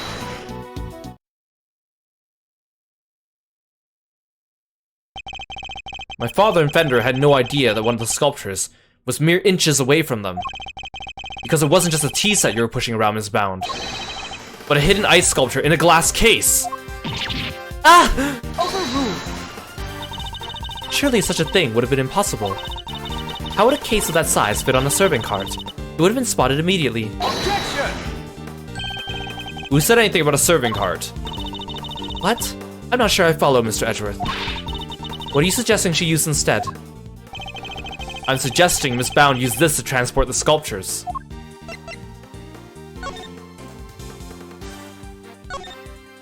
The top of the platform is wet. Maybe someone used it to move something liquidy around. Yes, but the question is who and what.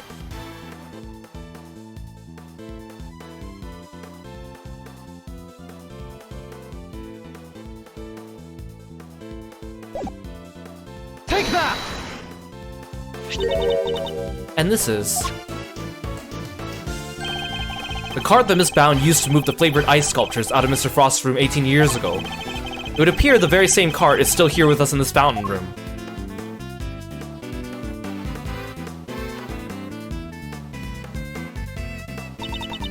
We originally bought it for use in the contest. Are you saying Miss Bound loaded Mr. Frost's sculptures onto this cart and carried them off? I am. As you can imagine, all one would need to do is lay a case on its side, add a tablecloth, and it looked exactly like a normal serving cart, thus allowing her to move the sculptures around freely. Can it be? Holy moly, of course! That's why those saucers were so chilly! They were sitting on top of a big block of ice. Judes! How could you? Impressive. Then again, you are Mr. Gregory Edgeworth's son. I should have expected no less. There isn't a scrap of evidence that I stole the sculptures all those years ago now. And yet, I knew that no matter what I said or did, I'd always be under a cloud of suspicion. So you admit it. You admit you stole them from Mr. Frost's room. Yes, I do. I took those sculptures and their glass cases out of that room 18 years ago. And, as Mr. Edgeworth correctly deduced, I dressed up the lift cart as a serving cart to do it. And slipped in and out of Mr. Frost's room while I was going around serving tea to everybody. In the end, I removed not only the sculptures, but the flavored ice Zodiac blocks as well. Zodiac blocks? I feel like I've seen them for myself before. There's a huge block of ice on display here. It must be incredibly heavy, though maybe not, what with it being hollow on the inside. If the Winter Wing really is an exact replica of Mr. Frost's room from 18 years ago, then even though my father never saw them because they already melted, the Zodiac blocks must have been in the victim's room back then as well. When I finished moving the 2 ice sculptures and the 2 Zodiac blocks out, I took 2 fresh empty cases from Mr. Frost's room and put them where the original 2 had been. Only the sculptures had been kept in glass cases, you see, to prevent them from being damaged. The blocks were a little more robust, so they've been displayed as is. As stated in the contest rules, we were responsible for providing all display materials, including cases. Meaning it would have been easy for her to prepare those empty spares she swapped in. Mr. Frost's room contained quite a few other flavored iceworks in progress. I figured if I melted them down somehow, the resulting puddle would look like it came from the sculptures. And that is how the sculptures from 18 years ago came to be in the Winter Wing today. I have to say, Mr. Edgeworth, that's quite the confession. Indeed, and I think she offered it so willingly because she knows there's nothing we could do with it. That's all I have to tell you. However, despite everything I've shared, you can't charge me with anything now, can you? What? How'd you figure that? Oh my! I would have thought you might know at least this much, given we're at a crime scene. I suggest you memorize the various statutes and limitations outlined in this book. Statutes for dummies? Statutes of what?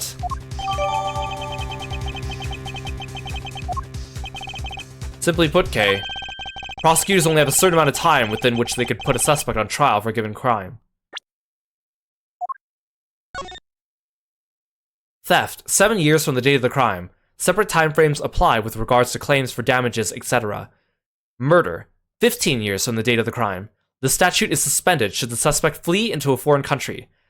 The statute is suspended from the time of any accomplice's indictment to the end of their trial. Let's take a closer look, shall we? Oh, I just read it for you guys.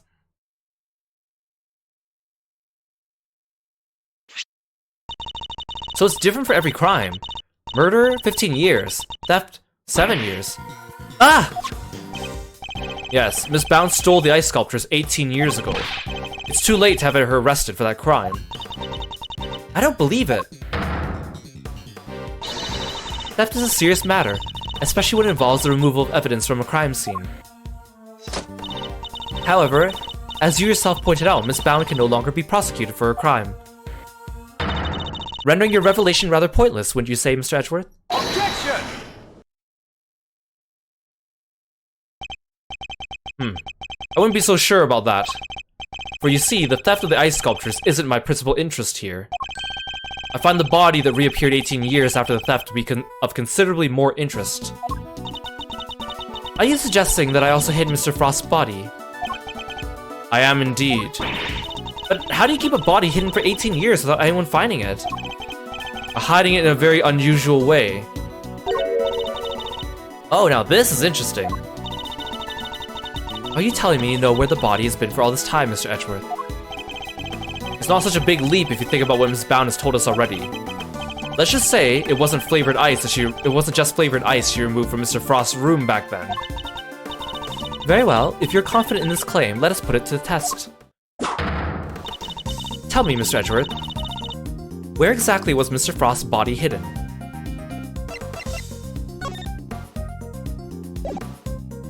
Take that! A photograph of Mr. Frost's works.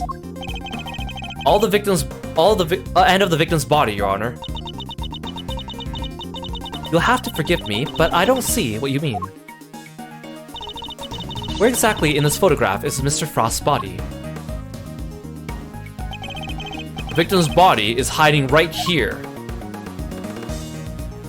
Take that!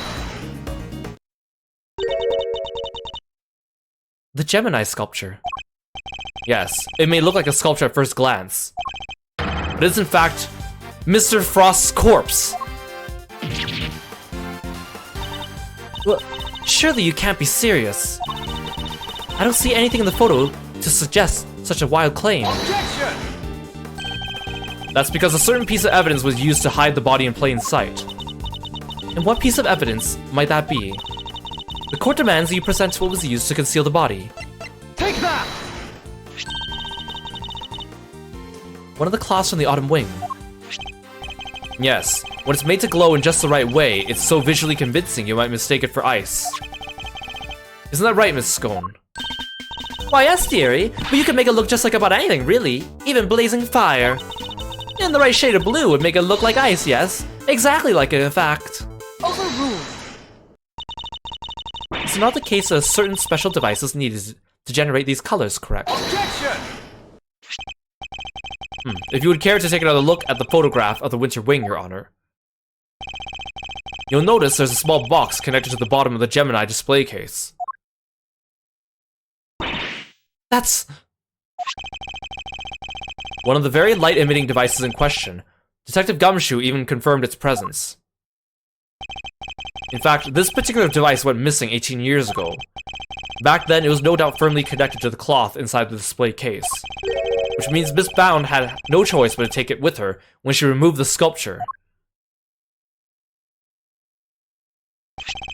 So you see, this cloth and the light-emitting device were being used to create the illusion that Mr. Frost's body was in fact a statue carved from ice.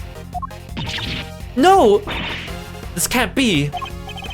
Wait, so you're telling me that when we took that photo of us in the Winter Wing... Yes, we were standing right in front of the body. But the body and the cloth were both recovered from the fountain. Well, why were they found there if the body was supposed to be in the Winter Wing disguised as a sculpture? Objection! Because there would have been no mystery as to how the body had been hidden if we found it as it is. Miss Bound needs to remove Mr. Frost from the Winter Wing in order to throw us off the scent. Overruled! Ridiculous. I don't recall her sneaking around behind our backs to throw a body in the fountain. No, and she didn't need to, because she had another method at her disposal. Her trusty lift cart. The same cart that proved so useful in executing her original theft. I believe she wheeled the body into one of the other wings and floated it down the stream into the fountain. The frozen body, being quite solid, probably got stuck somewhere along the way, which is why only the cloth appeared at first. The cloth Miss Scone discovered. And then, the body followed afterwards, once it had thawed enough. It's an ingenious theory, Mr. Edgeworth. But can you prove that it was me? It seems a little unfair to expect me to accept your accusations without proof, don't you think? What about an eyewitness? Don't you think someone might have spotted her when she was moving the body? As a matter of fact, I do. And the contradiction in the piece of evidence I was provided will shed light on exactly how Miss Bound moved the body as well. Well, Mr. Edgeworth, do you have any evidence to support your allegation? Of course, I have a piece of very compelling proof right here. Then please present it to the court. What evidence do you have that proves Miss Bound acted as you claim? Larry is just ruining Judy's day with everything. He's ruining every single thing she concocted to try to hide everything. Take that! More drawings. And is that me? Yes, Mr. Butts drew sketches of people as they passed through the fountain room. What I'm interested in is the cart we see here. Miss Bound's servant cart, what about it? You don't see it? She's using the same trick she used 18 years ago. Ergo, we know that Miss Bound was busy moving Mr. Frost's body when this picture was being drawn. What? If I may, I don't see Mr. Frost's body anywhere in that sketch. All I see is a picture of me delivering chocolates to everyone. Really? That allowed me to direct your attention to the color of the tablecloth Miss Bound. I'd originally thought that Mr. Butts had made an error, but he assured me that couldn't possibly be the case. This tablecloth appears to be light blue. Yes, a shade of tablecloth that Miss Bound doesn't seem to own. The cloth only appears to be light blue due to the body hiding just underneath. What? But the shape of the cart is perfectly rectangular, just as one would expect. Surely it would be immediately obvious if the tablecloth was being draped directly over the body. Objection! Not if the body had been placed inside one of the hollow zodiac blocks in the winter wing. Place one of those on the lift cart and it'd easily pass muster as a regular serving cart, would you agree? Goddess of Justice! Miss Bound. Surely now you must admit it was you who moved the body, just as you did 18 years ago. I didn't expect you to deduce all that from a single simple sketch. But that sketch alone isn't really enough to prove your theory, is it? You needn't worry on that front. My case doesn't rest solely on Mr. Butt's artwork. Once you disposed of the body, your serving cart became a simple lift cart once more. Which is exactly what we discovered here in the fountain room. Without a serving cart, you had to find some place to put your chocolates. My chocolates? The ones I was handing out? As we saw in the sketch, you had originally placed them on top of the cart. But the chocolates you gave us came from your pocket. Oh yeah, mine were half melted. It was still super sweet and tasty though. Why do you suddenly feel the need to put the chocolates in your pocket, Miss Bound? It was because you no longer had a serving cart to put them on, that's why. One moment, please. You've explained what Miss Bound did with the chocolates in the lift cart. But what about the tablecloth? Where did it go? Indeed. If stashing the chocolates in her pocket was the only solution she could think of, I doubt Miss Bound had the time to dispose of an entire tablecloth. Well, Mr. Edgeworth, do you have an answer for me? Miss Bound didn't hide or dispose of the tablecloth, Your Honor. In fact, it's right here in front of us. Perhaps you would care to enlighten us. Where exactly is the tablecloth Miss Bound used to hide the body?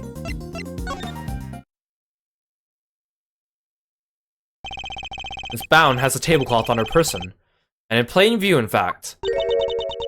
In plain view. No! Surely you don't mean... Miss Bound. It's the cloth around your waist, isn't it? Ugh! And given the zodiac blocks weren't kept in glass cases, that cloth would have been in direct contact with the ice. All we need to do is to confirm my theories, test the cloth for traces of the sugar used in Mr. Frost's work. The game is up, Miss Bound. It's time to come clean.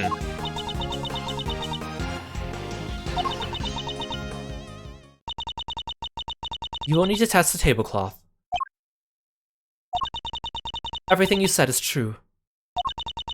I stole Delicious Investicide Ultra, and I moved Mr. Frost's body.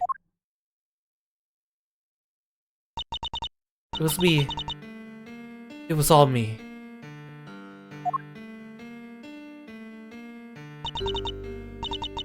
Delicia, I'm so sorry.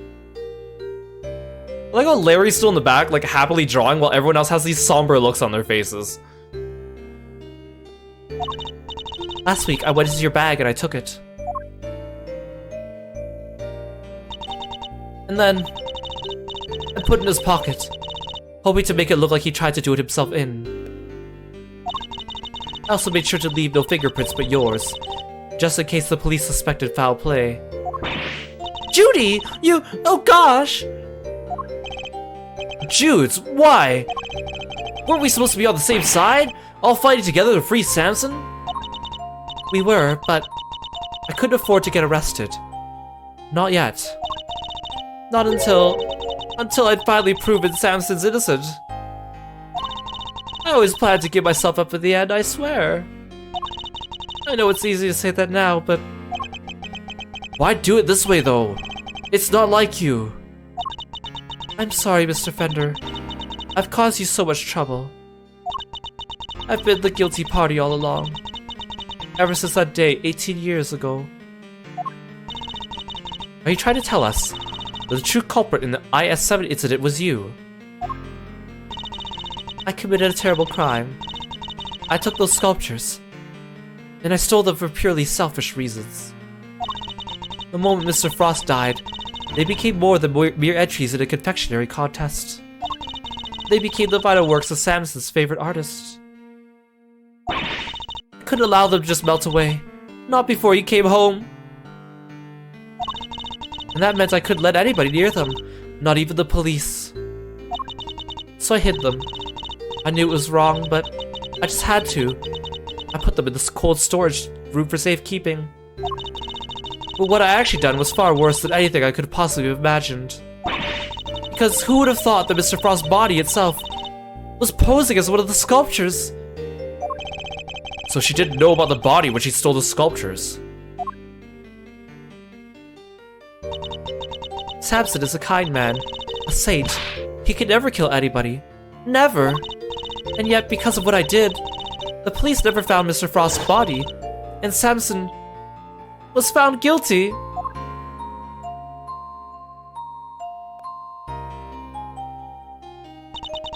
After all he'd done for me. He was my family, the only family I've ever had. He was the most important person in the entire world to me. And I... Judes. After his conviction, I was forced out of our home. I was finally able to return only a few days ago, and when I did, I went to the cold storage room to check up on the sculptures. And that's when I saw it. Mr. Frost's body. It had been there the whole time. Of course, by that point, the statute of limitations had expired. So I did what I had to do today. Because it was the only way I could think of to make things right.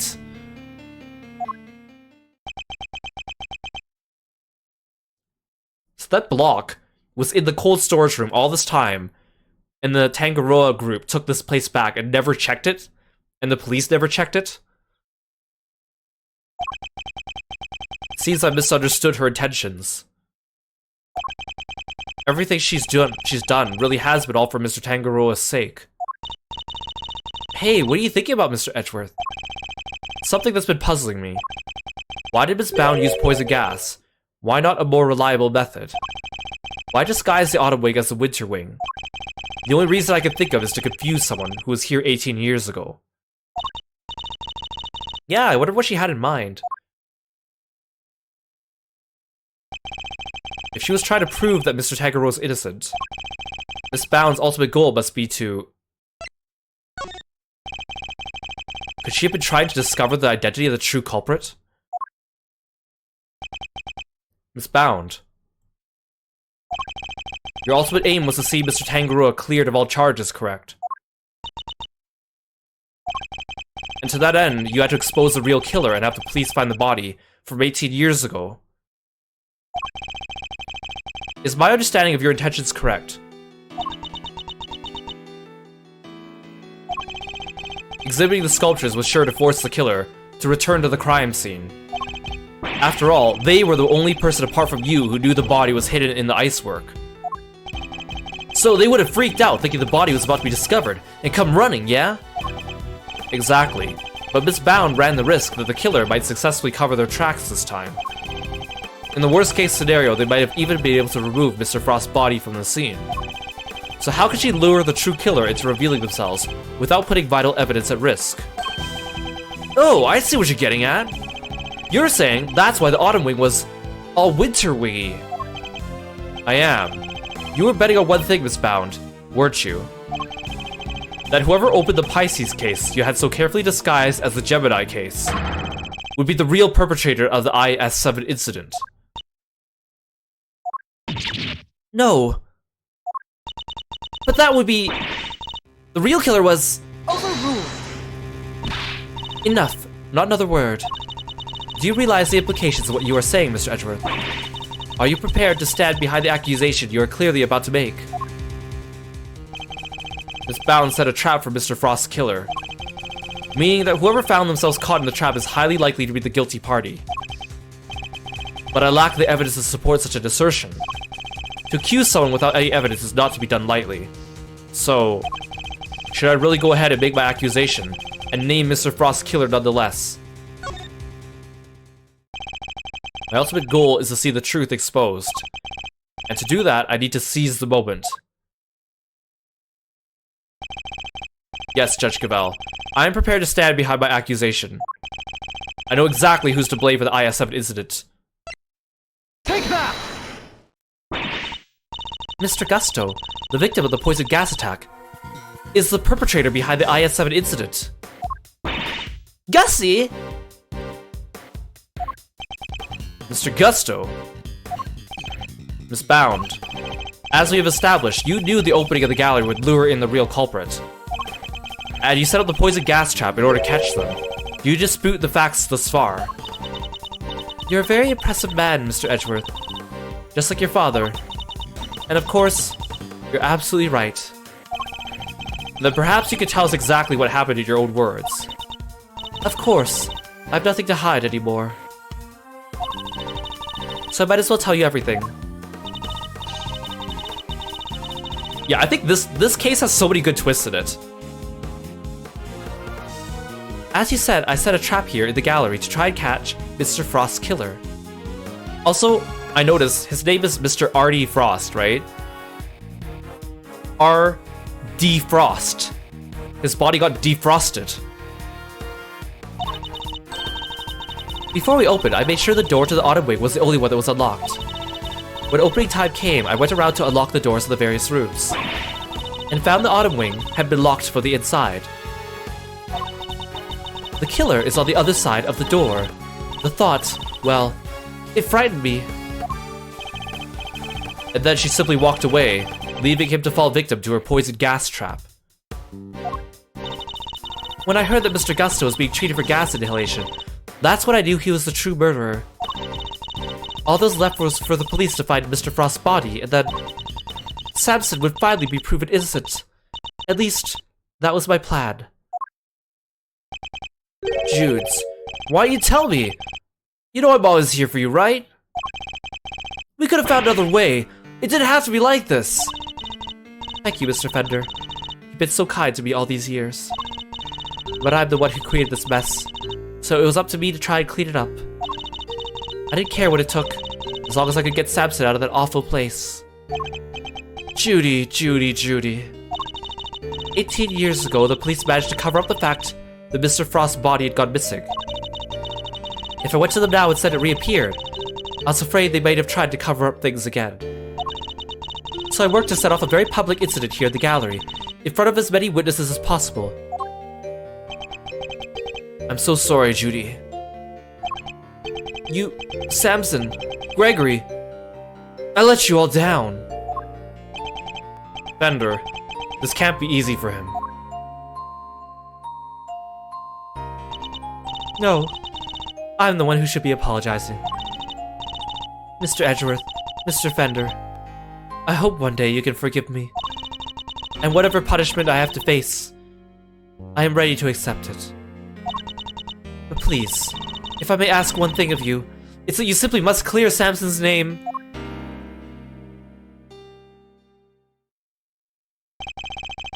The way the truth of these past 18 years have come to light was unexpected, to say the least. And yet, it only set us down a path towards an even more shocking end. To be continued. Gosh, this is so sad. This is so sad. Hearing Judy, like, confess to all that.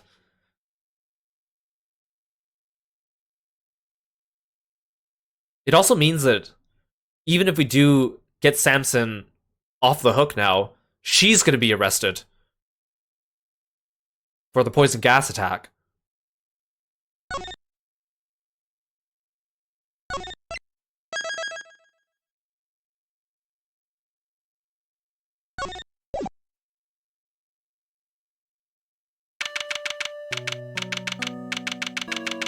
April 2nd, 3:11 p.m. Zodiac Hall, Fountain Room.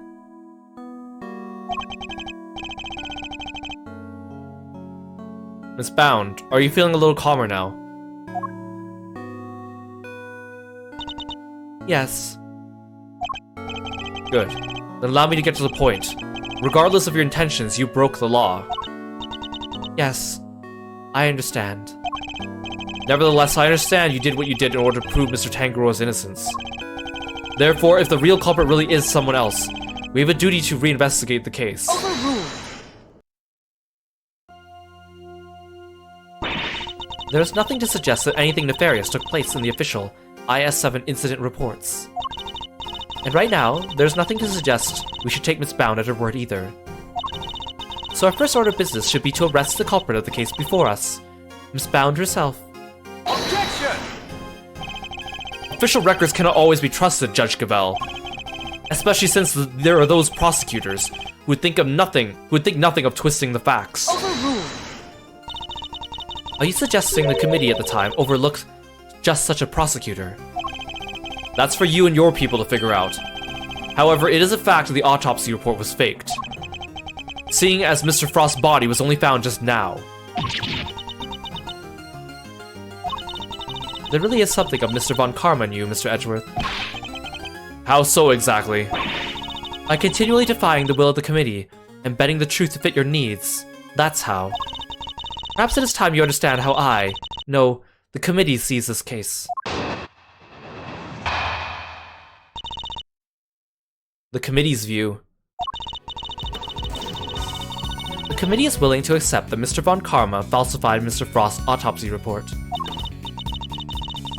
Even still, Mr. Von Karma only managed to have Mr. Tangaroa convicted as an accomplice. I personally have to come to believe the real culprit behind the IS-7 incident is Miss Bound. Plan to poison and kill Mr. Gusto today was her attempt to frame him for Mr. Frost's murder. And this is how the committee sees things, is it? It is. As always, I act solely in service of law and order. It sounds to me like all she's doing is acting in service of the committee in covering up the truth. If I can't change her mind, then there will be no saving Mr. Tangaroa or Miss Bound.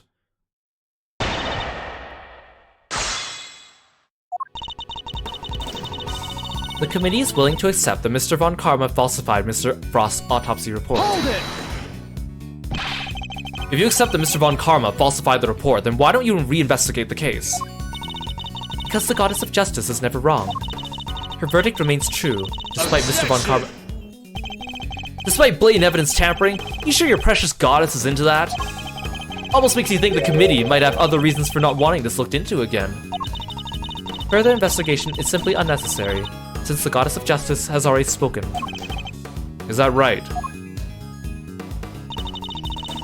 Even still, Mr. Von Karma only managed to have Mr. Tangaroa convicted as an accomplice. Hold it! I believe it was a confession that sealed Mr. Tangaroa's fate in the end. A confession is secured by Mr. Von Karma, which should surely cast doubt on the final verdict itself. Overruled!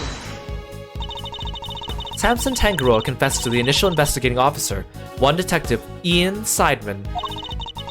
The official records state it was his interrogations that led to the conviction. Therefore, all I say to you is the Goddess of Justice has already spoken. Unbelievable, she just won't budge at all. Are these committee guys really that big of a deal? In many ways, they are a prosecutor's worst nightmare. So kinda like how the police are to a great thief, huh? Funny how you don't seem to have a problem working with the police when it suits you, though. I personally have come to believe the real culprit behind the IS incident is Miss Bound. Hold it! Are you suggesting Mr. Tangaroa and Miss Bound killed Mr. Frost together? Why not?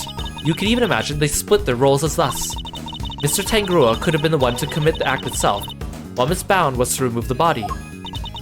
What? The thought that we could ever kill Mr. Frost! You stole his corpse and hid it for 18 years. Is it really so surprising you might be considered a suspect? Miss Bound has freely confessed to all her crimes. Now is not the time to speculate about what else she might have done in the past. Very well, then let us pass judgment on what we know she did in the present. Her plan to poison and kill Mr. Gusto today was her attempt to frame him for Mr. Frost's murder. Hold it! Why would Miss Bound have chosen to frame Mr. Gusto for the murder? No doubt because he suspected her of being the real culprit. He may have entered what he thought was the Winter Wing simply to see if the Gemini statue was genuine. Little did he know that he would be greeted by a trap designed to silence him, a trap that nearly worked. Objection! Do you have any evidence to support that line of reasoning? Unfortunately, Mr. Gusto remains in critical condition. It'll be difficult to prove anything until he regains consciousness. In other words, there is little we can do for now. On the contrary, there's plenty we can do. You still have not grasped the situation, have you? Then allow me to spell it out for you.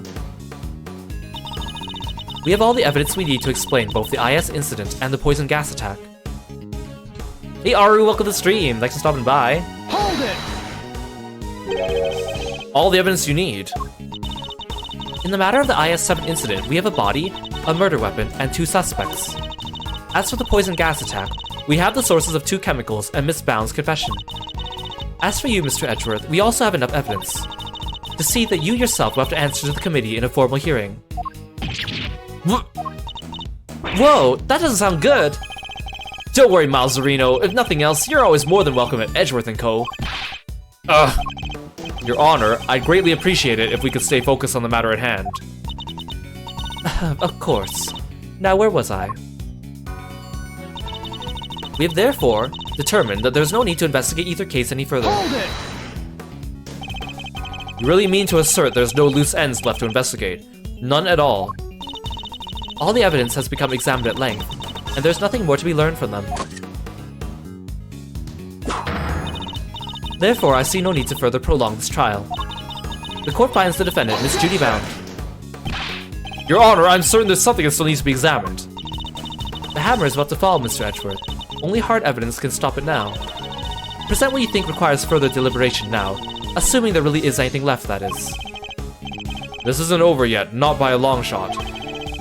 There's still one thing we don't have an answer to, and it's up to me to point that out to Judge Gabel.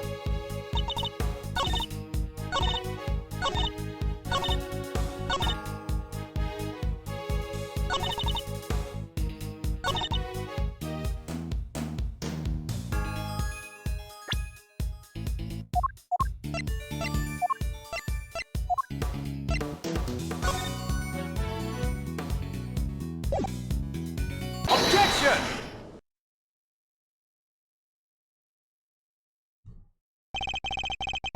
I'm afraid there's still one question concerning the IS-7 incident that remains unanswered, Your Honor.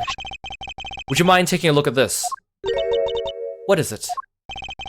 They're test results carried out in the liquid at the bottom of the Gemini case in the Winter Wing. As you can see, traces of blood were detected. The question is, whose? Until that question's answered, I hardly think you could claim to have all the evidence. There was blood in the Gemini case. Why did I not hear about this from Eustace? Because Detective Gumshoe informed me of the results directly. I was planning to tell Mr. Winter about it myself, of course. You kept this to yourself until now, despite having no jurisdiction here whatsoever. Mark my words, the committee will hear about all what you've done today. As ever, my interest in the truth, and if mistakes were made in the past, they must be rectified. If you must report me to the committee, then so be it. But in return, we must be allowed to investigate this case to the very end. That is not my decision to make. You will need to discuss it with Eustace. Guess who's back, losers? And with good news, too. It was a close call for a minute there, but Carmelo Gusto's alive. Gusto. He made it.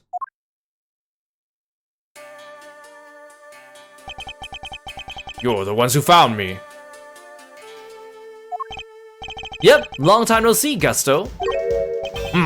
You're the attorney's assistant. You've grown, and you have an assistant of your own now. Assistant? No, I'm... Yeah, he hasn't gotten the gig just yet. This is Gregory Edgeworth's son. Prosecutor Miles Edgeworth, at your service. Fate moves in mysterious ways. I'm in your debt. If you hadn't found me in time, I wouldn't be here to thank you. Oh, you're very welcome.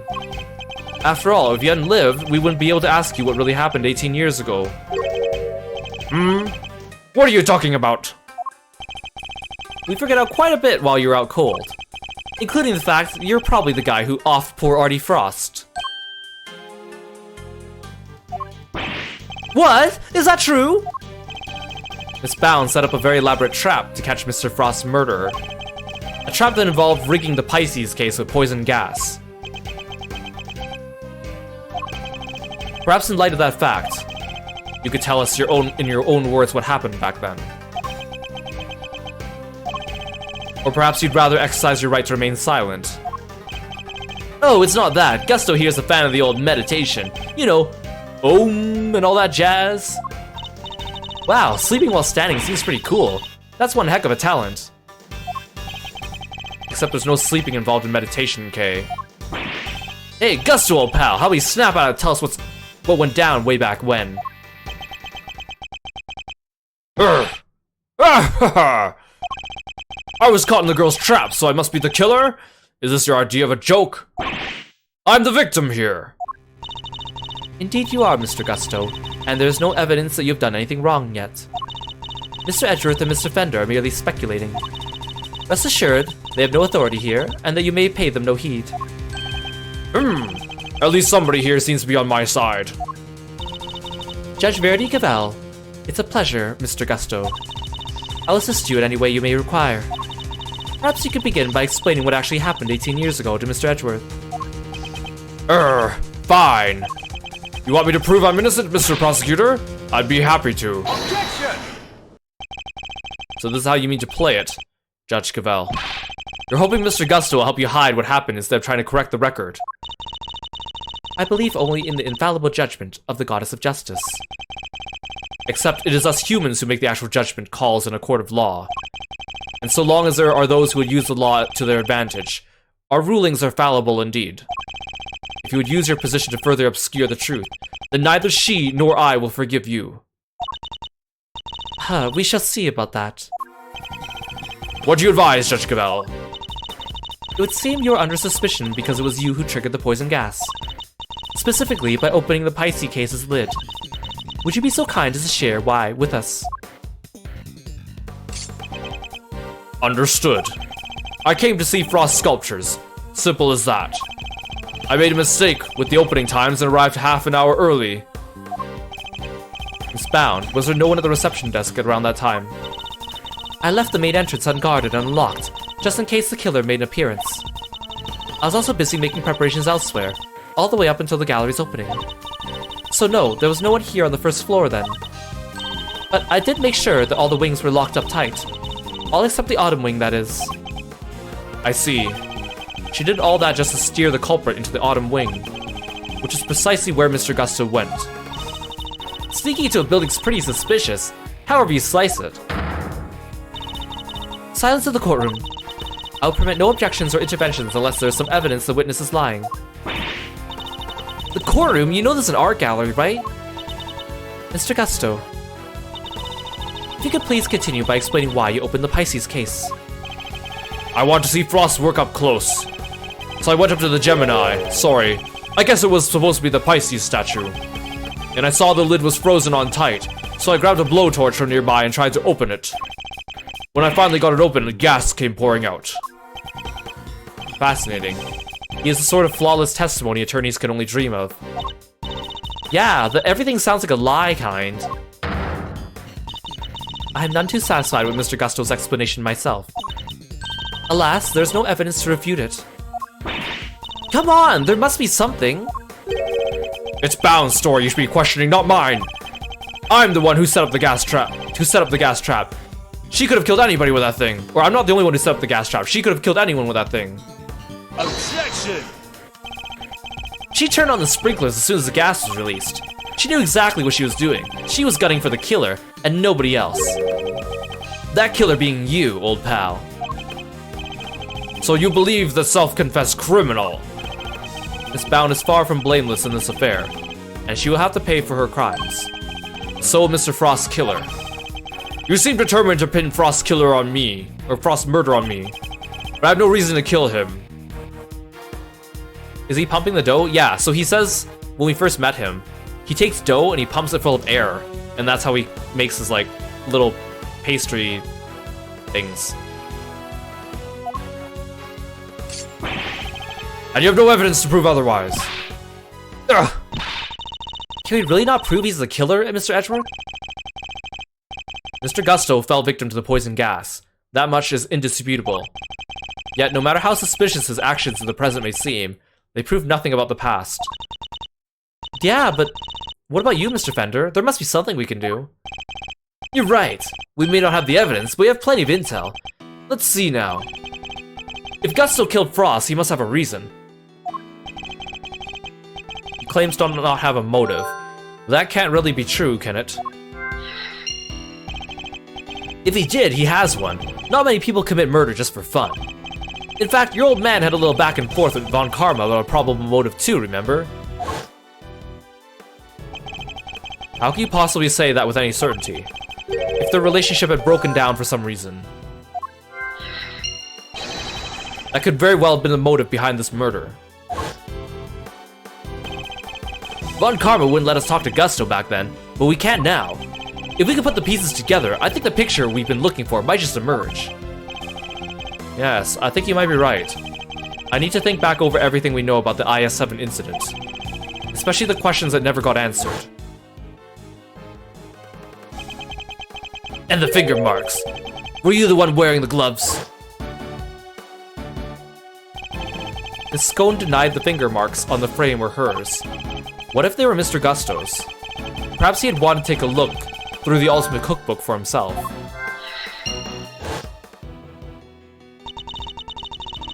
So he asked me to go in to put a new cartridge. He seemed to think there should have been more shots left than there were. In other words, the film ran out sooner than expected. Yes, the number of shots he took didn't line up with the number of shots remaining. But he thought maybe he just lost track somewhere along the way. My father noticed these things for a reason. I need to piece them together correctly. In the absence of evidence, it's the only way to the truth. Thanks for coming by, Vanilla. Hope you have a great rest of your day. We'll catch you next time.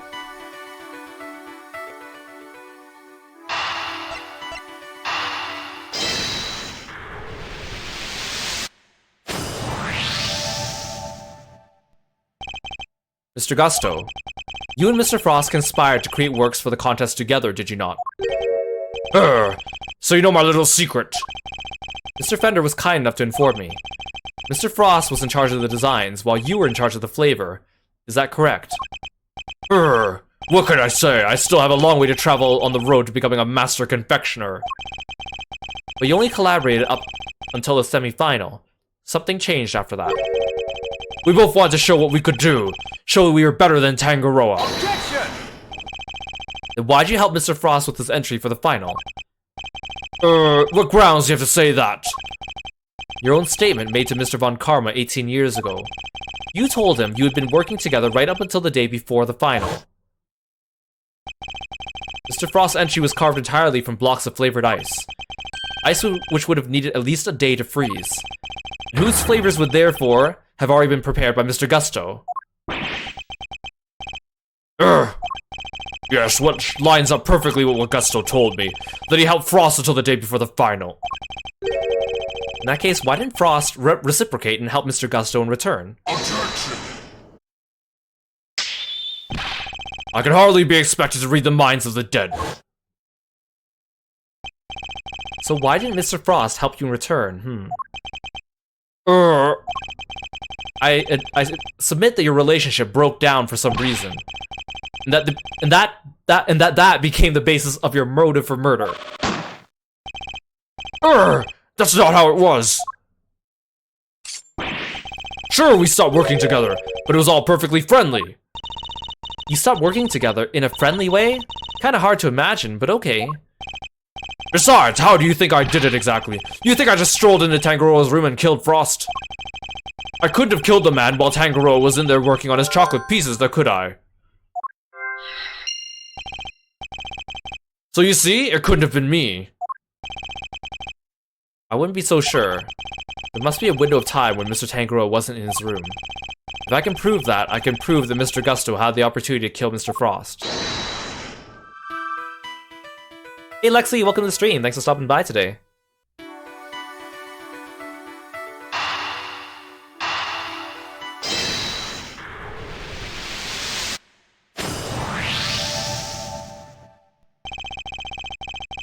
Photographing the cookbook's contents would be the perfect way to steal its secrets undetected. What if Mr. Gusto did just that? What if he used Mr. Tangaroa's camera to photograph the book? It'd be the perfect crime. So much better than stealing it and getting chased by the cops. A sneaky snapshot of 20, huh? That could work. The only question is, when would he have done it? Good question.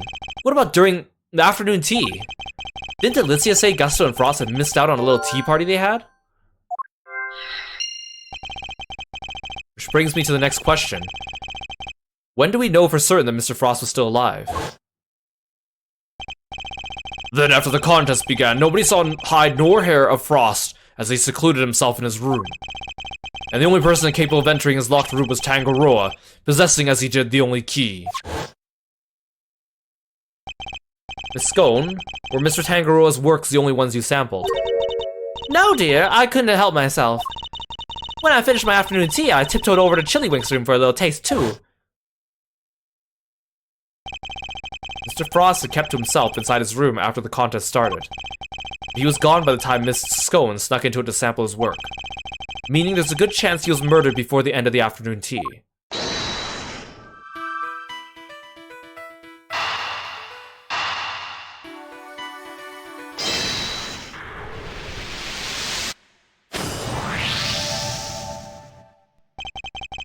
We can be sure that Mr. Frost was alive until the beginning of afternoon tea, making tea time the only window during which Mr. Gusto could have killed him.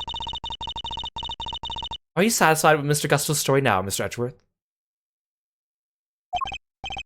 Sadly, I'm afraid I'm still rather unsatisfied. Things are finally starting to become clear, and the truth will soon come to light at last. Do you mean to say you have uncovered new evidence? Evidence? No. I was hoping I might convince Mr. Gusto to open up to us about it instead. Oh, is it mind games time again? It is. Mr. Gusto, I have a question for you. I said I have a question for you. Urgh, what is it? You chose to make your entry for the final on your own. I told you, I want to test myself. I want to prove I was the best in the world. Objection! If that were the case, then surely you wouldn't have chosen to cheat in the first place. So tell me, Mr. Gusto, why did you feel the need to team up with Mr. Frost?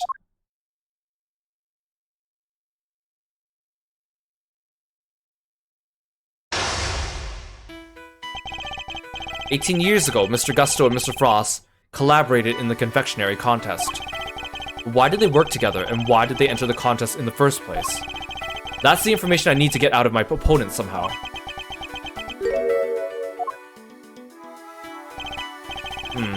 Mr. Gusto seems to have a habit of pretending to be asleep when things aren't going his way. Let's start by focusing on why he chose to work with Mr. Frost. By my hand, now is the time to dig up the truth that was buried all those years ago. Mind chess, commence! Mr. Gusto, what inspired you to collaborate with Mr. Frost? We were acquaintances before we were contestants. He was interested in entering the contest, so we decided to sign up together. And your decision to pair up with a sculptor had nothing to do with your lack of faith in your skills. You don't know me! We joined forces because we want to make the most perfect creations possible, that's all!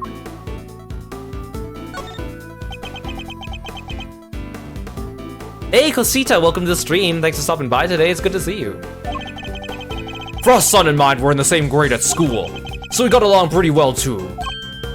Oh, so you were just two friends who happened to try for the title of World's Greatest Confectioner.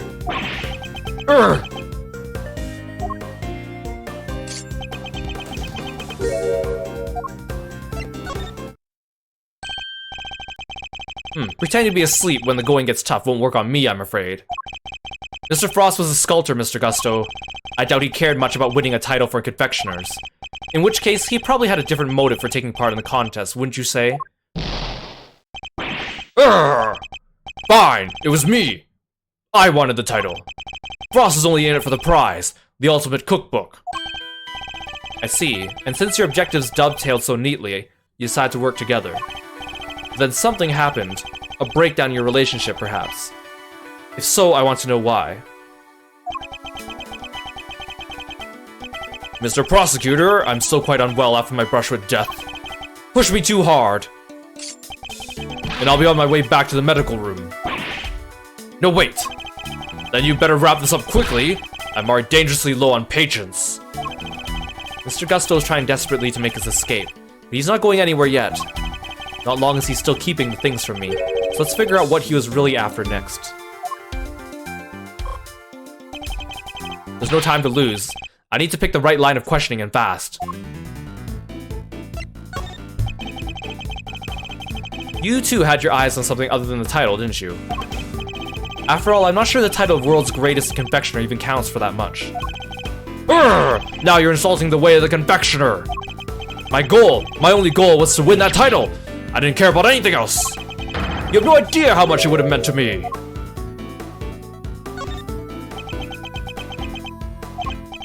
Look, my sense of design may not have been the snuff back then, but you should see me now! Oh, so you've improved. You bet I have! I didn't do all that training in Zhengfa for nothing.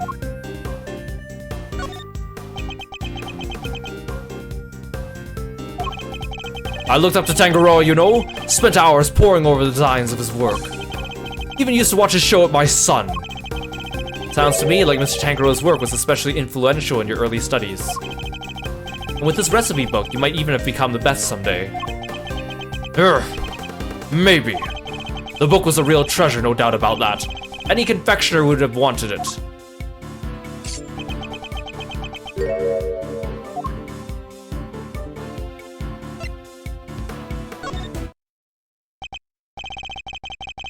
You claim your only goal was to win the title. Yet you also seem to have an interest in the contest prize, the Ultimate Cookbook. The greatest collection of recipes by the world's greatest confectioner! I can't say I had absolutely no interest in it. And even if I did, what exactly is so wrong with that? Nothing, I suppose. Only that the book contained recipes for medicines, not desserts. And everyone who entered the contest supposedly knew that. I feel like I'm finally getting somewhere. I can't let him slip away from my grasp now. I just need to stay calm and keep the pressure on. Next, let's find out what he wanted why he wanted the cookbook.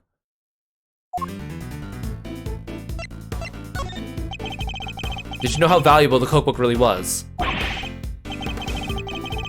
What kind of question is that? It was a collection of Tangaroa's recipes. There wasn't a confectioner in the world who wouldn't have wanted to get their hands on it. I don't have a clue as to how to proceed with this line of questioning. I better try another tack. So your plan was to win the cookbook and use it to help you with your own creations. What else? A book like that could have improved my craft tenfold. Could have made a lot of money if you'd sold it. I don't know much about what's actually in there. But it was worth more than money, I'll tell you that.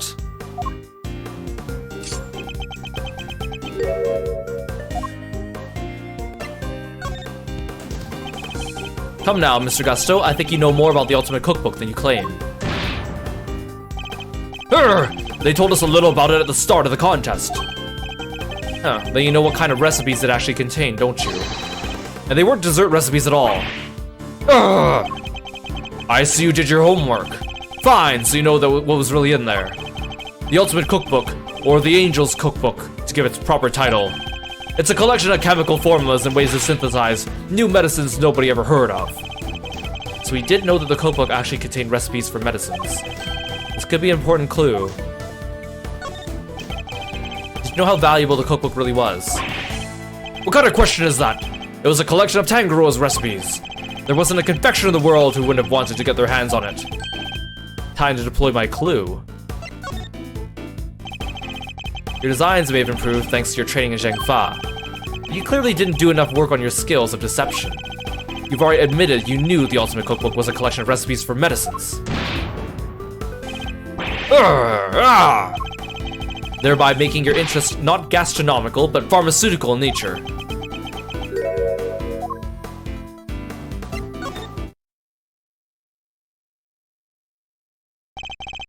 You're a confectioner, Mr. Gusto. You had no professional interest in revolutionary new medicines, which suggests your interest must have been personal. I underestimated you. Fine, you're right. Winning the title wasn't the only reason I entered the contest. I needed one of the recipes in that book. It was for my son, He was sick. He was. Tell me more. That's none of your business. I've told you as much as you need to know. He looks rattled. I can't let him off the hook. Let's find out what this mystery illness was. I've almost got to the bottom of this, I can feel it. Just a few more moves. Tell me a little more about your son. He was my pride and joy, and my biggest fan. And you entered the contest in order to help him. You clearly don't have children of your own. Any father would have done the same. I would have done anything to help him. Anything.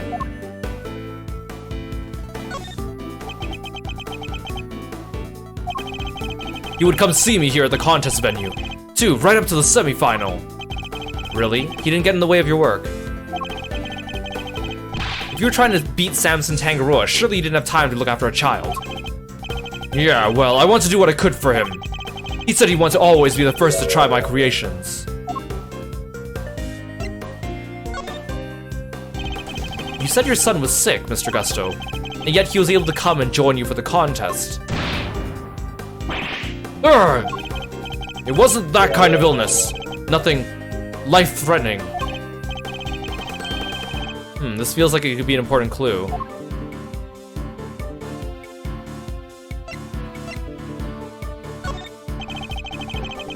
So you needed the cookbook to cure your son.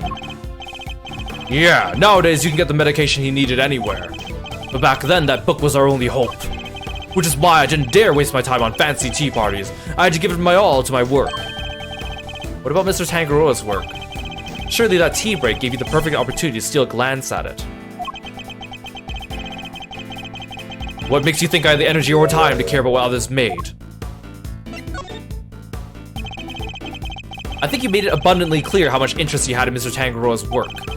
What's more, if you were that determined to win the ultimate cookbook, I seriously doubt you would have passed up the chance to take a peek at your competitor's entries. I've had plenty of chances throughout the contest to see that, and sample my rival's work, you know. But each time I did,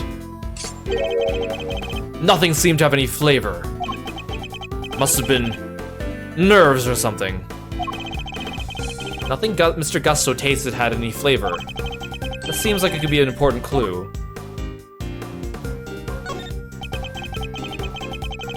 Can you tell me the name of the disease your son suffered from? You're a real cold customer, Mr. Prosecutor. Isn't it enough he was seriously ill? Why'd you force me to tell you more? Time to deploy my clue. But you've already shared with me that your son's illness wasn't life-threatening. So why are you so reluctant to share any further details? It may not have been life-threatening, but that doesn't mean it hadn't been life-altering. I see, that must have been very hard on you both. Of course it was! That was why I did everything I could to find a cure. We were desperate. He couldn't taste anything, not even his favorite desserts.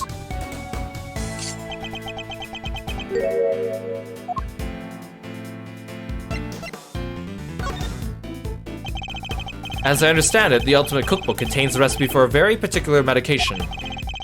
One that Mr. Tangaroa used to cure himself of his own taste disorder. So he had it too! Two, you say? So your son has a taste disorder then, am I correct? How did I let that slip? You've been asking me to believe you needed to win the cookbook in order to cure your son. Was that really the case? Of course it was! What are you saying? I'm saying I'm not so sure that's true based on everything you told me. Time to deploy my clue.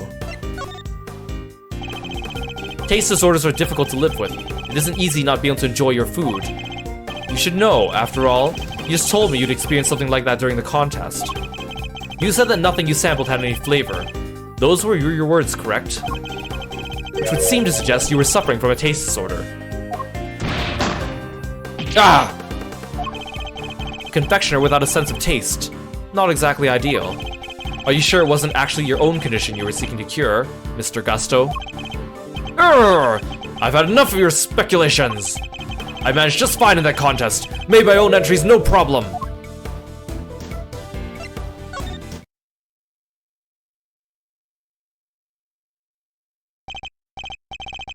Sorry, but I'm afraid you're contradicting your own testimony.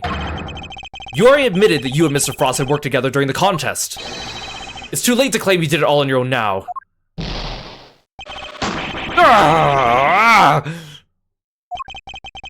You would have us believe that you are a man of principle, a dedicated student of the confectioner's art. Yet you abandoned those principles and conspired with Mr. Frost to rig the contest. All you could do was cure your own taste disorder.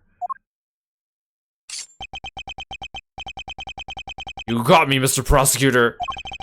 As you said, my sense of taste was shot. My son's was fine.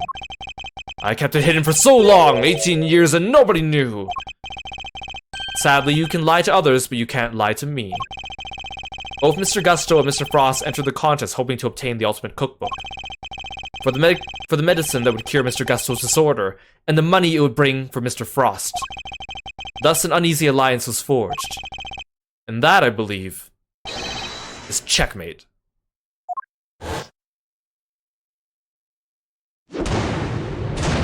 Mind chess checkmate. Ugh. I'll admit it. You're good. I never told anybody any of this, but you figured it all out anyway. It's true. 18 years ago, I developed agousia. What's agousia? It's a taste disorder that makes it so you can't taste anything at all. A confectioner's worst nightmare. Mr. Fender, is this what Mr. Tangaroa had as well? No, the big man had what they called dissociated taste disorder. Basically, some things he could taste just fine, while others had no flavor at all. So he suffered too. Can't have been easy. Not when there wasn't a way to cure it on the market. Which is why you needed Mr. Tangaroa's cookbook. You admit now it was the real reason you entered the contest. It was one of the reasons. I wasn't lying when I said I wanted the title. When I put my mind to something, it gets done, and I won't lose to anybody. I may not have been able to taste it then, but I still knew my stuff was good enough to win. Oh? So you went into the final thinking you stood a good chance of winning? Of course! What was it the Fender said about what Mr. Tangaroa thought of Mr. Gusto's creations? Mr. Gusto's creations were a perfect balance of flavor and design. At least, up until the semi-final. But disappointingly, his entry for the final was subpar on both accounts. We were told your entry for the final was far from the prize-winning taste sensation you described.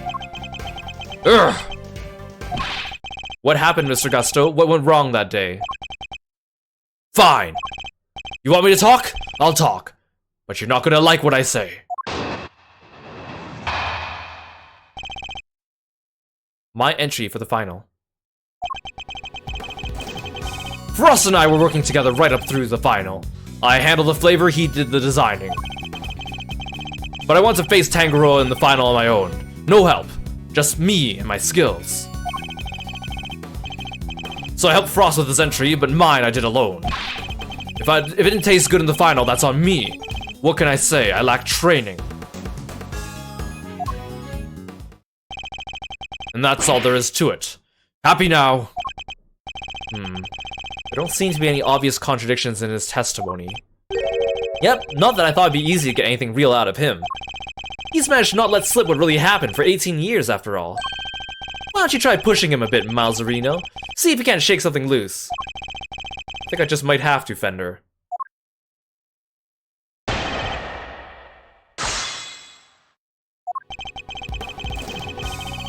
Frost and I were working together right through up to the final. I handled the flavor, he did the designing. Hold it! Frost was in charge of designing the work you both submitted, while you handled the taste. Yeah, he was a sculptor, a craftsman, and his sense of design was second to none. But he was clueless about confectionery, which is where I came in. We each did what the other couldn't. And boy, did you not have an eye for aesthetics. Not even the simple stuff. Ugh!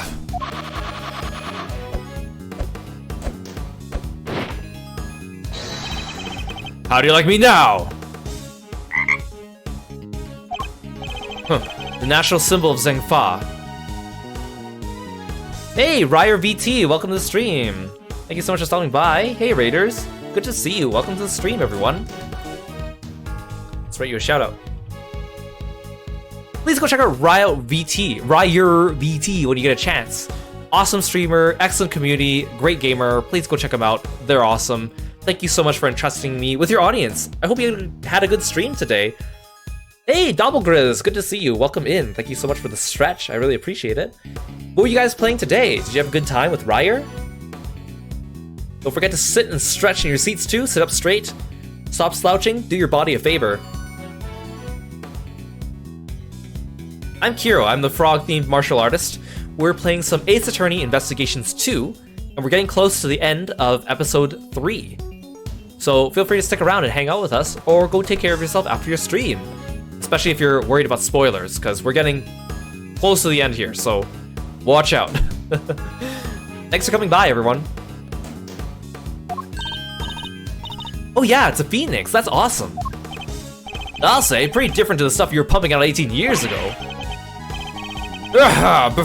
Behold the fruits of my training. I've dedicated my whole life to my craft. But back then, we both needed each other's help, so we joined hands until the final. I want to face Tanjiro in the final on my own. No help, just me and my skills. Hold it! You were serious about winning the title then? Of course! The art of confectionery is my life. Why wouldn't I have wanted to be crowned the greatest? But I still have a lot to learn back then. Guess it's no surprise my work wasn't up to scratch. The title wasn't the only thing you wanted. There was the cookbook too. And you wanted the book even more than you wanted the title, isn't that right, Mr. Gusto? Urgh. Overruled. Mr. Edgeworth, you're badging the witness who is still suffering from the effects of today's attack. I cannot allow this harassment to continue. I understand, Your Honor, but... Ignore him, Mr. Gusto. You need not answer that vile prosecutor's question. But please do continue your testimony in your own time. So I helped Frost with his entry, but mine I did alone. Hold it! So you're saying Mr. Frost didn't help you at all? But he's helped you up until then, correct? It's a bit strange for him to stop so late in the contest, no? Strange or not, it's the truth. Could be he had his reasons too, I wouldn't know. If he's lying, it's gonna be a headache to prove. 18 years is a long time. Not unless that gizmo of yours has a built-in lie detector, Kay. If it did, I'd have stolen the show from Mr. Edgeworth long before now. Don't worry, Fender, I can tell when he's lying. No doohickeys assistance required. It's not like I need a Magatama to tell me when there's sight clocks. Please, Mr. Gusto, continue your testimony. Hey, Lork, welcome to the stream. It's good to see you. Welcome in, welcome in. We're really close to the end of this case, so if you don't want spoilers, be wary of that. If it didn't taste good in the final, that's on me. What can I say? I lacked training. Hold it! And yet, I heard that your creations prior to the final were scored highly for their flavor. So what went wrong? Was there some kind of cooking accident on that day? No, nothing like that. It was... I told you, I had a taste disorder. My sense of taste failed me. It's as simple as that. But Mr. Frost's entry was complimented on its flavor. Your sense of taste hadn't failed you then. Did something happen overnight? I don't think he's gonna spill any more beans, Mr. Edgeworth. Then perhaps I should ask him about something else.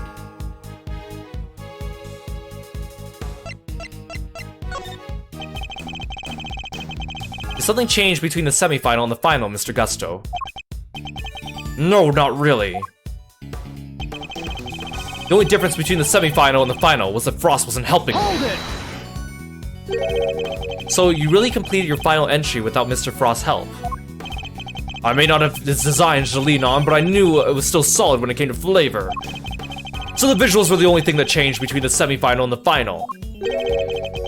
You sure, Gusty, old pal? Gonna have to call you out on that one, I'm afraid. It wasn't just his looks that got big thumbs down come judgment time. It got trashed on flavor, too. Doesn't sound much like a winner to me. Despite his confidence, Mr. Gusto failed on flavor, too. The lack of Mr. Frost's assistance shouldn't have affected that, so was there some other difference? An 18-year-old mystery, and the key to unraveling it is finally in my grasp. I just need to remember everything Fender told me about what my father discovered.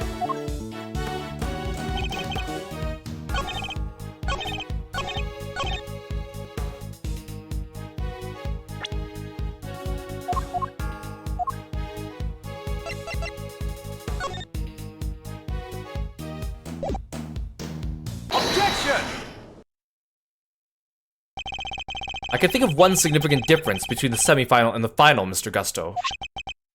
Your son. This is him in the photo, correct? You told me he was here with you up until through the semifinal. He was. What of it? What indeed? He was here with you until the semifinal, until he suddenly wasn't there for the final. And just as suddenly, your work went from being lauded for its flavor to being lambasted for it. I don't think that's a coincidence, do you? He wasn't just spending quality time with his father. He was playing a much more pivotal role than that. Ah! I just wanted him to see me hard at work, to show him I was trying my best for us. Who knows? Maybe it was him being here that helped me do so well in the early rounds. He talks a good game, but nothing about this guy screams super dad to me. Indeed. Thankfully, we only have to give such an idea credence if his story were true. After all, how much could the encouragement of one small boy affect the taste of a grown man's work? Mr. Gusto prided himself on the flavor of his creations, but then he lost his sense of taste. He must have had a tough time maintaining his high standards after such devastating loss. Unless... I'm sure your son was here to cheer you on, but that wasn't all he was here to do, was it? You're a very suspicious man, Mr. Prosecutor, but why not try answering yourself for a change? Why was an elementary school kid doing here other than to support his father? Your son knew the taste of your work pretty well, I imagine, Mr. Gusto. He was my biggest fan! Of course he knew it! In which case, he would have a pretty good judge of whether something tasted on brand, so to speak, no? What are you implying? You've already told us that you were suffering from a taste disorder. I'll admit it. You're good. I never told anybody any of this, but you figured it out anyway. It's true. 18 years ago, I developed agousia.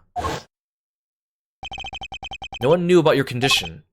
Indeed, I doubt Mr. Frost would have wanted to continue collaborating with you had he found out. After all, it was your job to make sure his creations tasted good.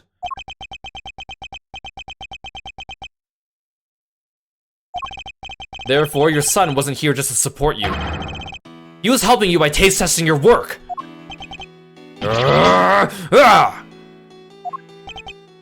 Dang, now it all makes sense. Frost stuff tasted good because it was really finished the day before when the kid was still here.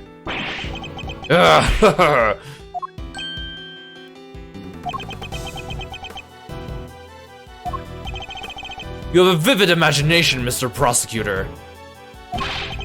But do you seriously think I trust a kid to tell me how to adjust the taste of my masterpieces? I have some pride, you know, even back then. Did you now? My designs may not have been much to write home about back then. But I always knew my work tasted better than anybody else's. You think I'd risk everything by putting my reputation in the hands of a child? This is just more speculation. That's all there is. Ugh. In that case, I ask to speak with your son this instant.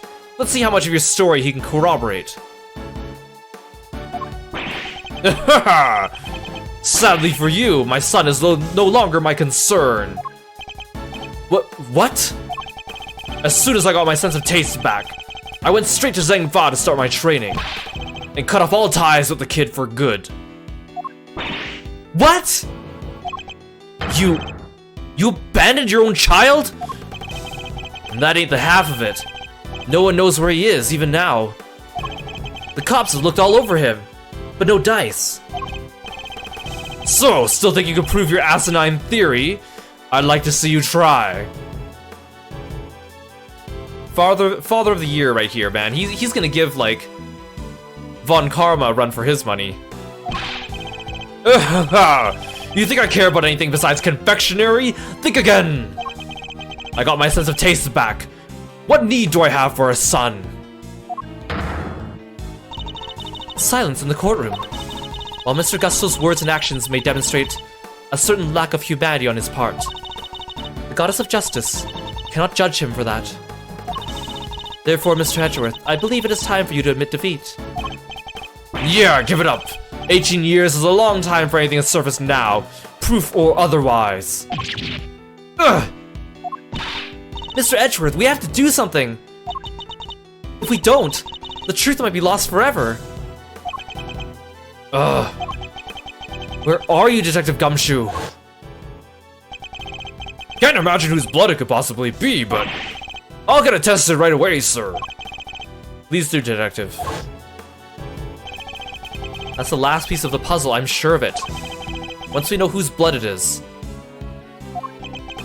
Hey, Miles, sorry to cut in on your mind palace time, but I was pondering something myself. Our friend Gusto didn't come here just to check up on the body, did he? You mean because he tried to open the case? Exactamundo! I think we have anything that might explain why he tried to do that? We might. If Detective Gumshoe can make it back in time with a certain piece of evidence. That's quite enough idle chit-chat, Defense. Now if you will. Mr. Edgeworth, sir! Sorry to keep you waiting! Huh. Speak of the devil.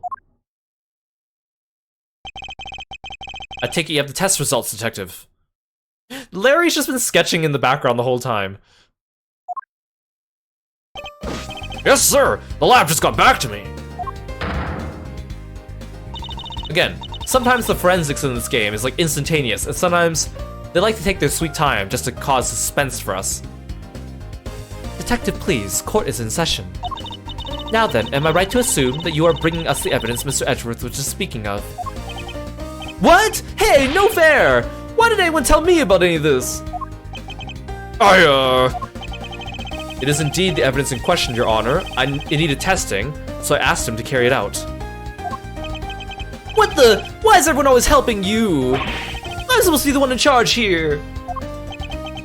Mr. Winner, I'm sorry I didn't involve you, but this is important. Can we at least hear what the detective have to say? Well, alright. So, Detective Gumshoe, what did the tests have to tell us? You're not gonna believe this, but the owner of the blood we found in the liquid at the bottom of the Gemini cases. Carmelo Gusto, the victim of the poison gas attack. What are you talking about? Thank you, Detective. You've been very helpful. Well, it looks like my suspicions were correct. What do you mean, Mr. Edgeworth? Yes, what do you mean? Explain yourself. What is the significance of this blood to this case? It's only the very thing the perpetrator of the IS-7 incident has been trying to hide all these years.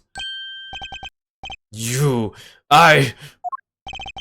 fact that your blood was found inside the Gemini case, Mr. Gusto, is as good as us finding your blood lying right next to Mr. Frost's body. Ah! Overruled. Why would there be traces of your blood there, of all places, Mr. Gusto? If you won't answer her honor, Mr. Gusto, then I will. There wasn't just blood in the liquid from the Gemini case, there were traces of salt and sugar, too. There were. And if you remember, one particular part of Mr. Frost's work was allegedly very salty indeed. Oh yeah! You're talking about what Delicia told us back then, right? What was it again?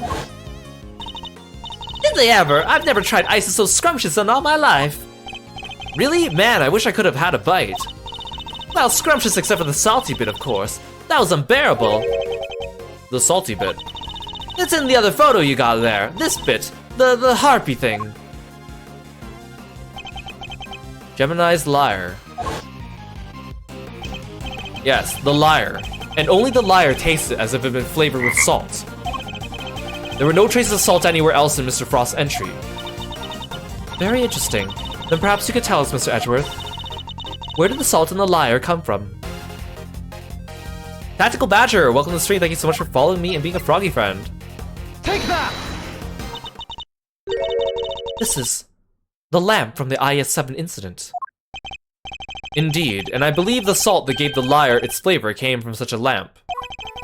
Mr. Von Karma had established both salt lamps were in Mr. Tangaroa's room during the time of the crime.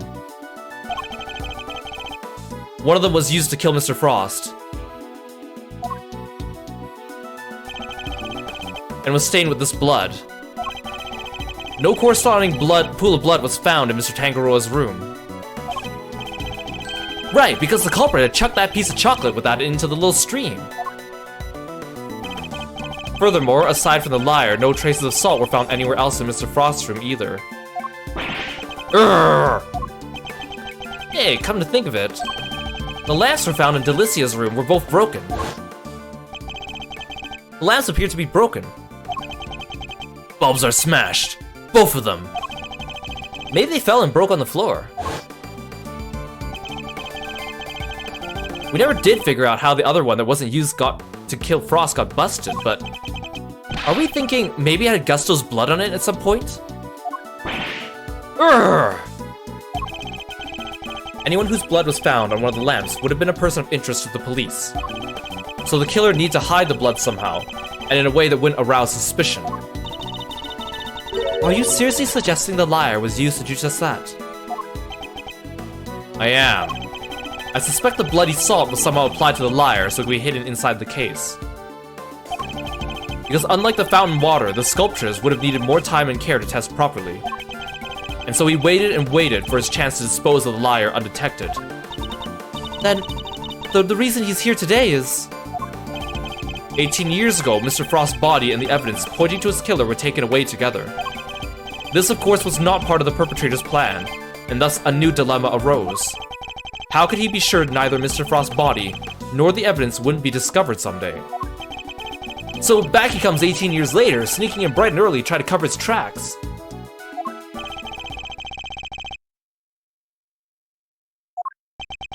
Well, Mr. Gusto, are you finally ready to admit it? That you are the one responsible for the IS-7 incident.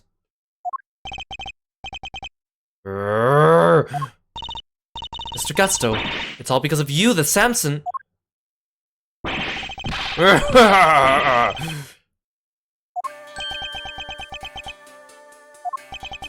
Gusto. So I finally got caught, huh? All these years later. Nobody came close back then, not even the big shot prosecutor or the attorney. That's some impressive work, Mr. Prosecutor. I have to hand it to you. You admit it then, that you murdered Artie Frost. Sure I do. I did it. I killed him. But he only had himself to blame. What do you mean by that? He agreed to help me. We were supposed to help each other so one of us could win. And whoever won was supposed to let the other use the cookbook. But on the day of the final, the rat finally showed its true colors. Seriously, Frost, we had a deal. Sorry, I'm not helping you in the final. Our little agreement is over, Gusto. But I helped you! I spent all day yesterday making the ice for your pieces! Did you? And you could prove that, I suppose. What do you... Wait! You were planning to betray me right from the start, weren't you? After Frost double-crossed me, I had to make my piece for the final by myself. And like you said, my son wasn't there, so I didn't have any help with the flavor either. So much for the pride you claim to have in your ability to make delicious desserts. Go ahead and judge. You have no idea what it was like for someone like me to lose my sense of taste. I gave up everything to become the best, everything! I take pride in that. Something someone like you could never understand. You're right, I don't understand. Do you take pride in the fact you resorted to murder? Or you abandoned your son? Why would I want to understand someone who'd do such a thing? A man can't afford to rely on other people. I learned the hard way 18 years ago. My son never showed up on the day of the final. And in hindsight, I wouldn't be surprised if Frost was the reason why. Why would you think that? What exactly happened to your son? How am I supposed to know? I told you, he's none of my concern anymore. And according to you guys, nobody knows where he is now either. And you don't care? You're horrible! So with his disappearance, so too went your chances of winning, correct? Yeah, I had to find another way of getting my hands on that book. That's when inspiration struck. I decided to skip afternoon tea and snuck into Tangaroa's room. It should have been so easy. All I had to do was photograph the formulas I needed and get out of there. But then Frost showed up. I thought I might find you here. Stealing recipes from the famous cookbook, Tut tut tut. Frost! What's this? A cure for taste disorders? Oh no, that's just too tragic.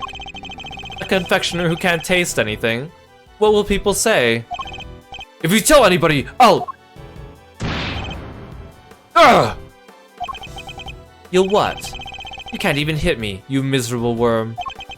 Why, you... Frost shoved me hard when I went to punch him. Knocked me clean off my feet. I crashed into one of the lamps. Must have been when my blood got on it. So Mr. Frost wasn't the first to get hurt. When it was all over, I realized I had to get rid of that blood somehow, so I scraped all the bloody bits. I dissolved those salt shavings in some flavored ice mixture and brushed it all over the harp. That means Delicia consumed of his blood. So that's how you made the evidence linking you to the murder vanish. Frost was going to blackmail me. He would have made me give him money to keep quiet about my condition. So you decided you had to kill him. Yeah, I guess I did. Why would I let him live? Would you want someone holding something like that over your head? Besides, he's the one who drew first blood. Makes for a solid case of self-defense, don't you think? So that was the impetus behind it all. Anyway, I initially took the lamp to Frost's room. Went straight there once I figured out how I was gonna hide the bloody part. Inspired by all the ice sculpting tools lying about the place, I guess. You're not as dumb as you pretend to be. Yeah, I figured I could use them to chip it off and grind it up. Once I was done, painting the stuff all over the harp was easy. But why Samson? Why did you have to frame him?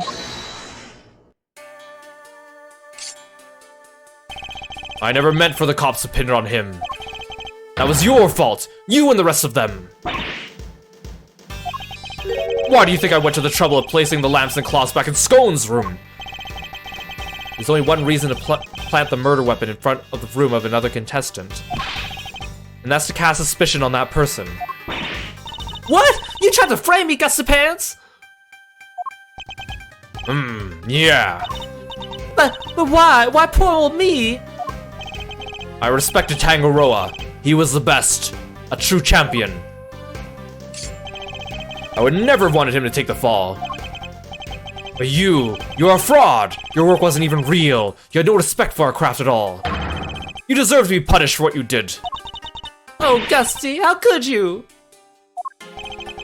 And you had refrained from eating Tangaroa's work, Frost's body wouldn't have been found. My plan was to wait until Tangaroa was judging your room. That's when I'd sneak the corpse into Frost's room and freeze it. But thanks to you, Bound here found it before I had a chance to retrieve it. I don't understand. Why did you need to freeze his body at all? Ah! Why indeed? Mr. Edgeworth, surely you must know. Why did Mr. Gusto need to freeze Mr. Frost's body? Mr. Gusto needs to freeze Mr. Frost's body in order to obscure his time of death. If they determined the murder occurred during afternoon tea, he would have been an obvious suspect.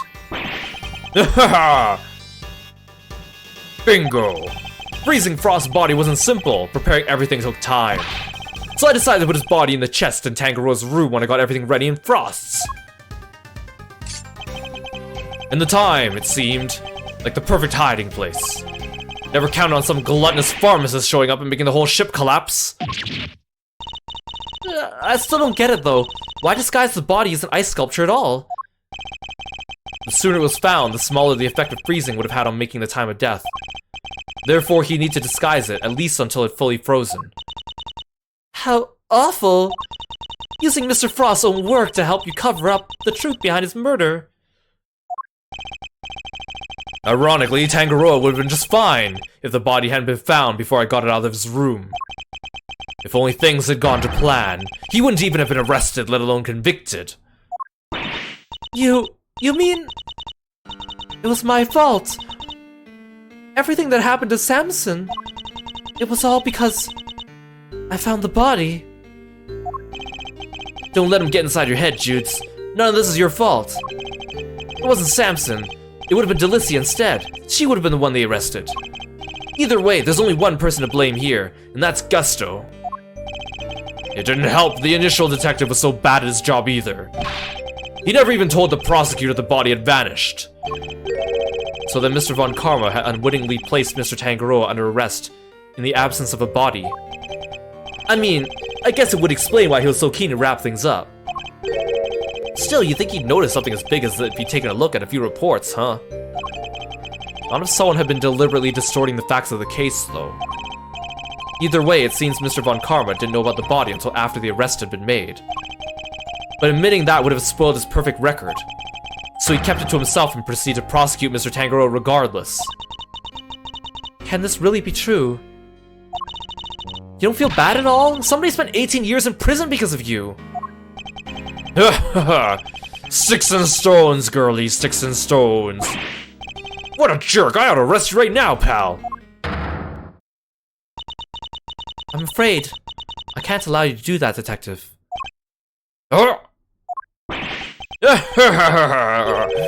So you noticed, huh? Glad somebody did. The judge is right. You can't lay a finger on me. What? Why? You just confessed to murder. No idea, huh? Then I guess I better lay it out for you. Why you can't arrest me? I killed Frost 18 years ago. The statute of limitations for murder in this country is 15 years. You do the math. You can't arrest me. You think I'd have confessed otherwise? That's right. The statute of limitations is only 15 years. Is this really the end of the line, Mr. Edgeworth? Ugh. Once the statute is expired, he can't be charged, so... But... How unfortunate, Mr. Edgeworth. I'm afraid that both Mr. Gusto's confession and your deductions will have to be struck from the record, and that Mr. Tangaroa's conviction will remain in place. But we've finally proven the police never had Mr. Frost's body in their possession. Even if we can't arrest Mr. Gusto, surely Mr. Tangaroa has grounds for retrial on that basis. Does he? I wouldn't be so sure. I'm afraid the goddess of justice judgments are somewhat harder to overturn than you might imagine. So the committee means for the verdict from 18 years ago to stand no matter what. Bad luck, Mr. Prosecutor! There must be something we could do. Something to bring Mr. Gusto down.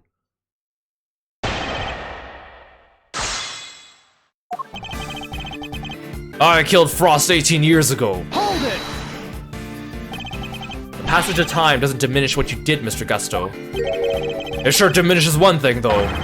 Your ability to arrest me. We can arrest you. We can arrest you real good. I can have you in cuffs before you even blink, pal. Right, Mr. Edgeworth? This issue isn't as open and shut as you're making it out to be, detective. You can't touch me. It's too late for that. The statute of limitations for murder in this country is 15 years.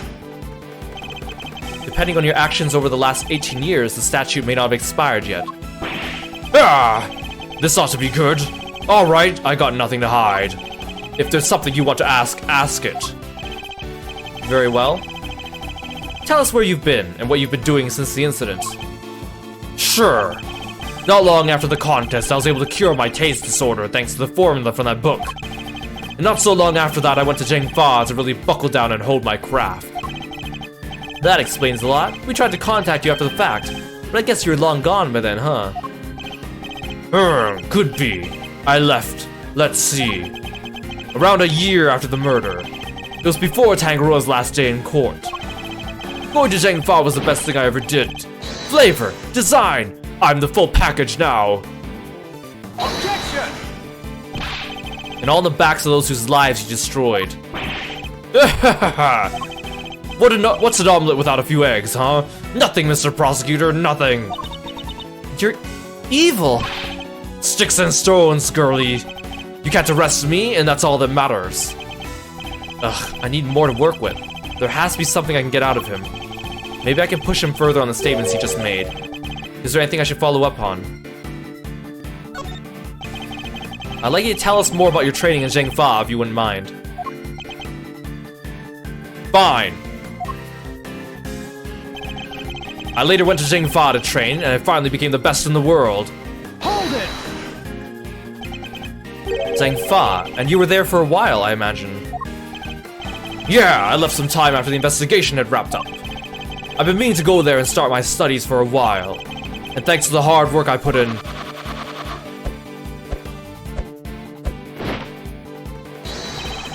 my designs are now world class. That looks like Shenron from Dragon Ball Z. Whoa, that's amazing! You like it? It's yours. Really? Alright. So he spent some time in Zhengfa training. The statute of limitations for murder in this country is 15 years.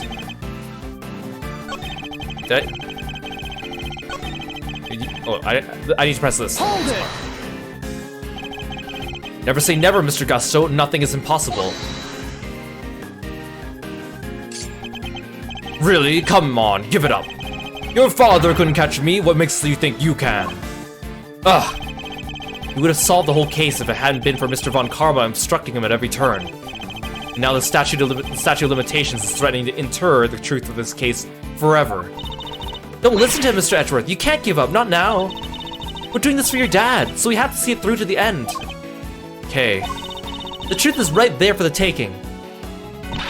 What kind of great thieves are we if we don't grab it for ourselves? I'm not a great thief, Kay, but you're right. Carmelo Gusto, I won't allow you to make off with the truth. Do your worst.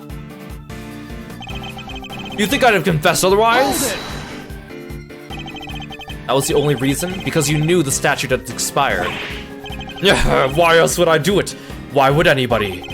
Not that I planned on it ever coming out, of course. Why was that? Because I'm finally the world's greatest confectioner. And petty stuff like this only gets in the way of me and my craft. So you're more concerned about you and your rep than the fact Samson's still rotting in jail? I've seen some pieces of work in my time, but you're just flat out unforgivable. Who cares about forgiveness? I did what I did. I don't need you to understand any of it. Alright, Miles, is official. Uncle Eddie's mad. And that doesn't happen often. You're not the only one. But don't worry, he won't get away with this. Not if I can help it. Mr. Gusto's no ordinary opponent. He's gone 18 years without his crimes being exposed. Think, Mr. Edgeworth, there must be some way for us to arrest him. The guy's probably watched a few legal dramas before, but he's no lawyer. Not like you and me. There's gotta be some loophole somewhere we can use. There's just gotta. He's right. Mr. Gusto's just an armchair attorney after all.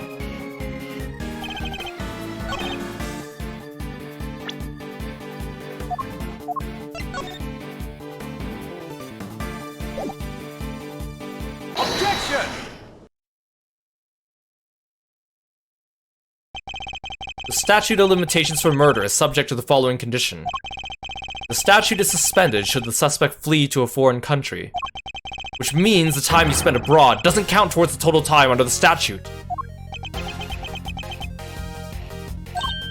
No way! So it's like someone hit pause while he was in Zhengfa? It appears that there may be time left on the clock yet. That would depend on how long you stayed in Zhengfa, Mr. Gusto. It was 3 years exactly. 3 years? Hold on. Nobody said anything until I'm done the math. The murder happened 18 years back. The statute's 15 years. Add the 3 overseas. 15 plus 3 makes exactly 18, which means no way! Mr. Edgeworth, you did it! The statute hasn't expired after all!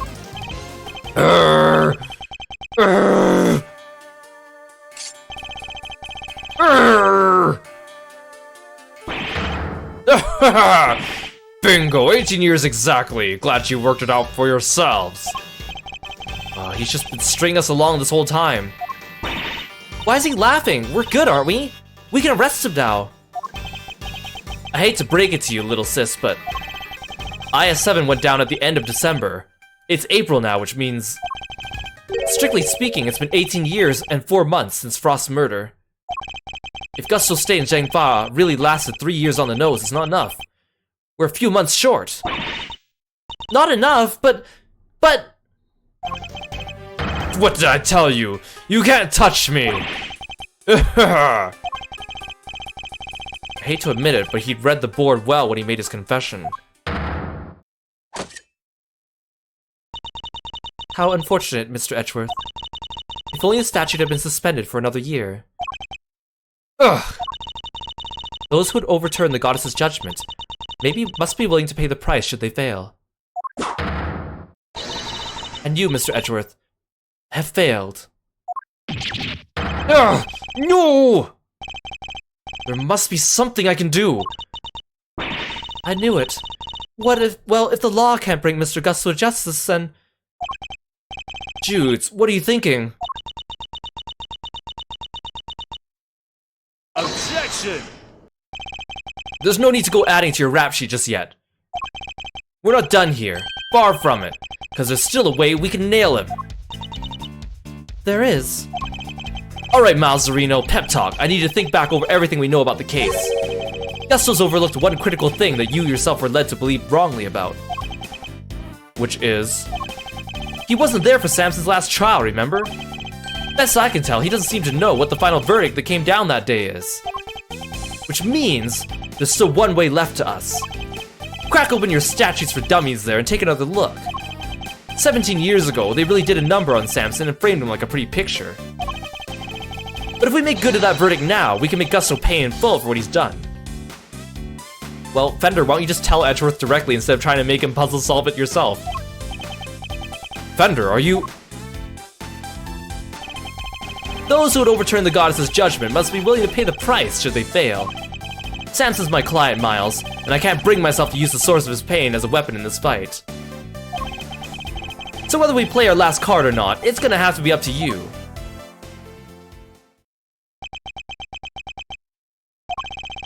Bringing Mr. Gusto to justice can only happen if I use the outcome of that hard-fought trial. So, should I raise an objection and play that card or not?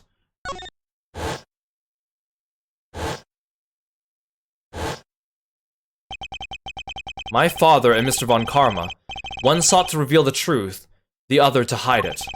I know which path I choose to follow, the one that seeks to reveal the truth. The court has reached its final verdict. The record will state Mr. Gusto has been found not guilty on all counts. Objection! No, Your Honor. Mr. Carmelo Gusto is absolutely guilty. And I refuse to let him walk away. His crimes are too unspeakable to go unpunished. Do you mean to suggest that you have grounds upon which to call for his arrest? I do. Now to show Judge Gabel something that proves the statute of limitations hasn't yet expired.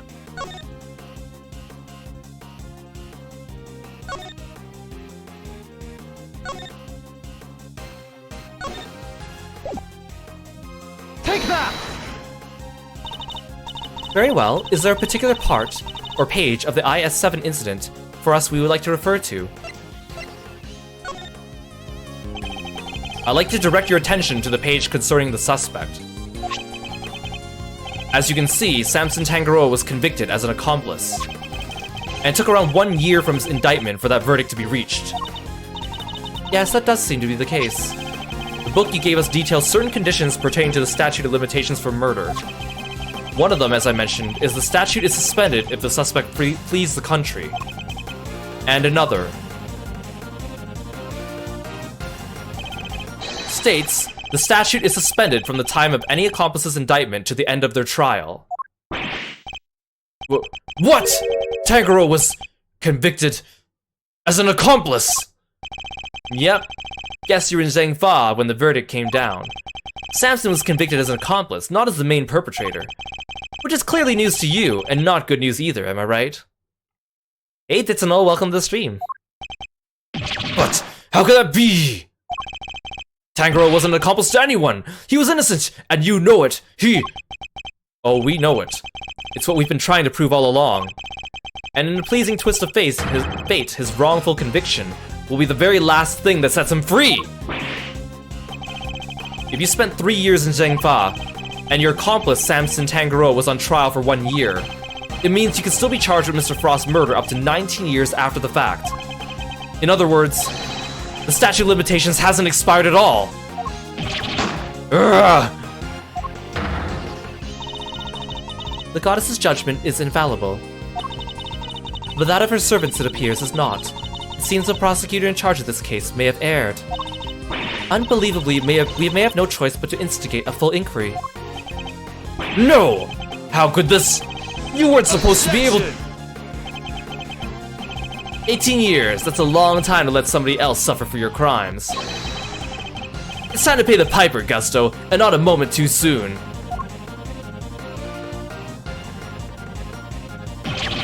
Ugh! But I'm finally the greatest! My brilliance has been recognized! I gave up everything for this! Everything! Even my son! More's the pity. But you can't run from the law forever, because the bills come due at last!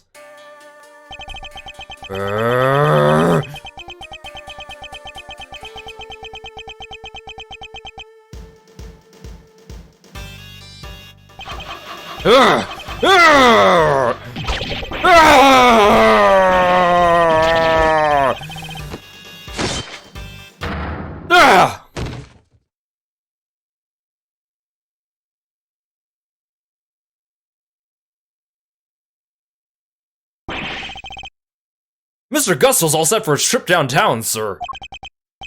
Good. Which means it's your turn next, right? I suppose so. Judes. I'm so sorry, everybody. I've caused you all so much trouble. But, thank you. Thank you so much for bringing Mr. Gusto to justice at last. I'm afraid there's no escaping the consequences of your actions, Miss Bound. Those actions were born of the legal mistakes that we made all those years ago. We all know that. So allow me to apologize in return. On behalf of the prosecution. Oh no, I have no one to blame but myself for it all. Starting with those sculptures. Hey Judes, you think maybe you might want me to represent you? I'm not some nervous newbie anymore. And there's no way I'm letting you take the rap for everything. Oh, I'd be honored. Thank you, Mr. Vendor.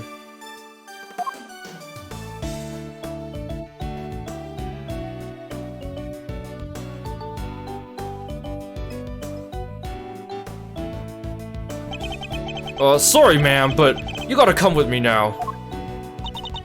Of course.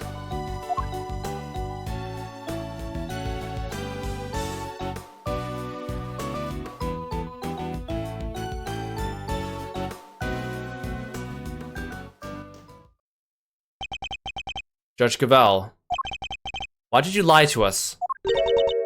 Lie? What are you talking about? you implied there was no case for a retrial, but as we've proven, that wasn't true. Surely anyone truly committed to seeing justice done would have called one as soon as the body was found. I am under no obligation to answer such questions. And you clearly have no intention of doing so either. Truly, you are proving to be quite a threat to the Committee for Prosecutorial Excellence. As such, you give me little choice but to report back on your continued transgressions. No doubt you will be called to appear before the committee in due course.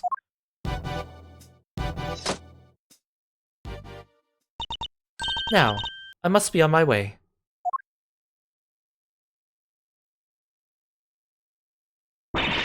What the heck? After you caught the real killer and everything. Isn't that what prosecutors are supposed to do? Hoodie, welcome to the stream. Welcome, welcome. Thank you so much for stopping by, Raiders. Good to see you. Please join us in following our friend Hoodie Inu. He's an amazing VTuber. He's an awesome himbo dude, great gamer, awesome design. He loves Bayonetta, so if you really like Bayonetta, you should go check him out because he's really great at it, among other games as well. So please go say hi to him. Thanks so much for dropping by, Hoodie. How are you doing? Did you have a good stream? What were you playing? Welcome in, Regent. Hello, hello. And who else did I miss? And Regent, thank you so much for following me and being a froggy friend. And Rusty, hello, hello. Hope you guys are all doing well today. I'm Kiro, I'm the frog-themed martial artist. We're playing some Ace Attorney Investigations 2. We are right at the very end of episode 3 and wrapping up soon. So thank you so much for joining us. feel free to sit back and relax, or go take care of yourself after the stream. Oh, Rusty Boy, thank you so much for following as well. I appreciate it. Oh, you were playing more Bayonetta today. Awesome, awesome. I hope you had a good time. Regardless of how it all may play out, I will never regret what we accomplished here today. Mr. Edgeworth? Hey, Mr. Edgeworth! Yes. Why did you stick your nose in the case anyway? You weren't even on the job! My job is to bring the truth to light, Mr. Winner. Not only as a prosecutor, but as a person. I don't get it. I wouldn't expect you to understand. Not as long as you believe that closing a case makes you a winner. That's going way over my head. I'm going home. What was that all about? Eustace still has a lot to learn, is all. Mousy Wowsy. Yes! I just want to say, old Greggy Pegleg would have been proud of you today. Oh, look at me tearing up. That'd. Thanks for helping poor Sammy Poople. Of course. Hey, Edgy! Looks like you cleared everything up, huh? So, what happened exactly? I was kind of busy sketching. Wait, where did Judy and Verity go? Wow, you really weren't paying attention, were you? He hasn't been paying attention for the last, like, 2 hours straight. Though I'm loath to admit it, Larry's sketches did come through for us on more than one occasion. Not that I'm about to tell him that. Quit it with the glaring, will you? Whatever I did, I'm sorry! Calm down, Larry. I wasn't glaring at you. You totally were. You're just like your pop. He was a terrible liar, too. He was. Listen, I'm gonna head out. Need to fill Samson in on what went down today. You wanna come with? Yes, of course. Great, then I'm coming too! April 2nd, 4:56 p.m. Detention Center. Visitor's room. So, what's Mr. Tangaroa like? I can't wait to finally meet him. Oh, he's a real sweetheart. You'll love him. Even while locked up, he can't help but make all sorts of cookies and cakes for everyone. It's why 3 p.m. cake extravaganza is a thing for prisoners and guards alike. Really? That sounds awesome. You think there'll be any left for us to try? Didn't we find a few slices of chocolate cake in the prison the other day? Could they have been some of Mr. Tangaroa's baked goods? Oh yeah, this cake appeared in the captive turnabout. Remember we offered it to Simeon and he said he didn't like sweets.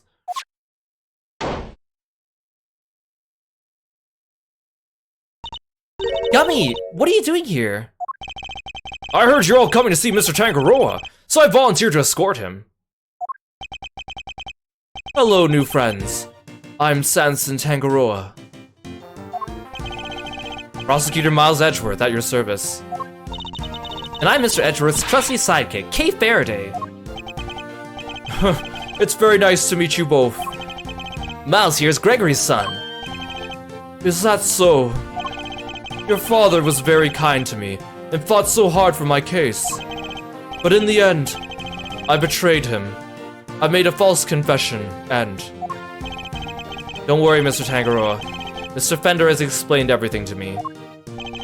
Sure did, and now we're here to tell you the truth about what happened 18 years ago. The truth. Judy did all that for me. Crazy kid racked her brain for 18 years until she finally figured out how to set you free. What can I say? Turns out she really would do anything for you. Oh, Judy. I never did anything to deserve such devotion. Come now, Mr. Tangaroa. I think we all know that's not true. The bond between the two of you has held strong for all these years, after all. You think so? I guess I better show him. Which piece of evidence is proof of the bond Mr. Tangaroa and Miss Bound share? Take that! Those chocolates. Judy made them, didn't she? Yes, she did. They're super delicious and sweet. Miss Bound continued making them just as you taught her, even after that fateful day. So that there would always be some waiting for you when you finally came home. Judy.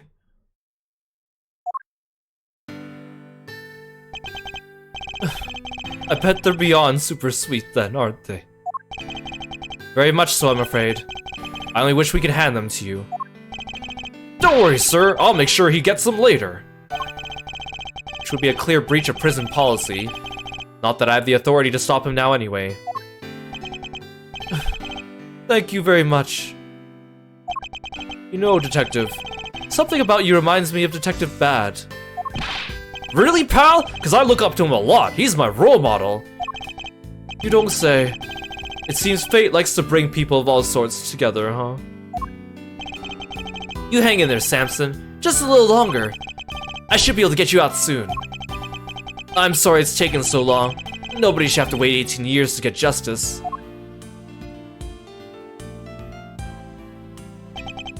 Don't be silly, Eddie. I'm the one who should be saying sorry. Or rather...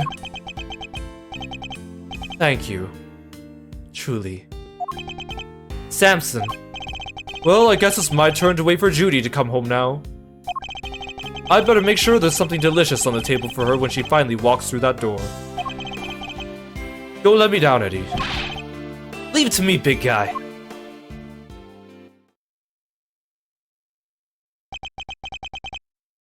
Hey Cupid, welcome to the stream. Thanks for stopping in.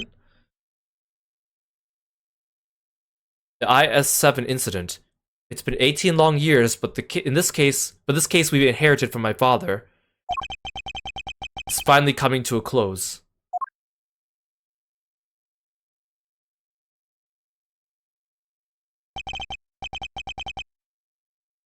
Hey Miles, thanks for today. And sorry for forcing you to make the final call like that. Not at all. I simply made the call that felt right to me. Huh? What are you guys talking about? You know how Samson was wrongfully convicted? We had to pretend he wasn't in order to nail Gusto. But to use his false conviction against him, even to save him. As his lawyer, I just couldn't bring myself to do it. Yeah, I could see that. But now that Gusto's behind bars, I can finally start to get that wrongful conviction overturned. Yes, and I am sure you will. Wait a minute, does this mean that even if you were only doing what's right, if the false conviction had been overturned before today, Mr. Gusto would have gotten away scot-free? Yep. It's what we folks in the trade like to call a legal contradiction. The law is far from perfect. Because of things like legal contradictions, right?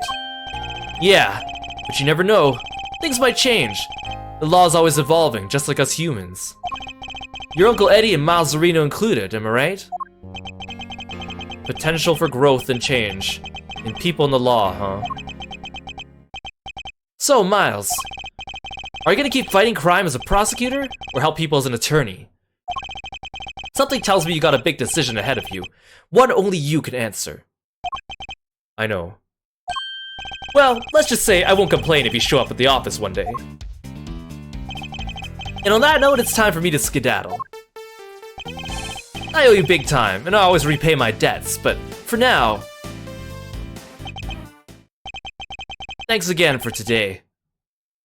I mean it.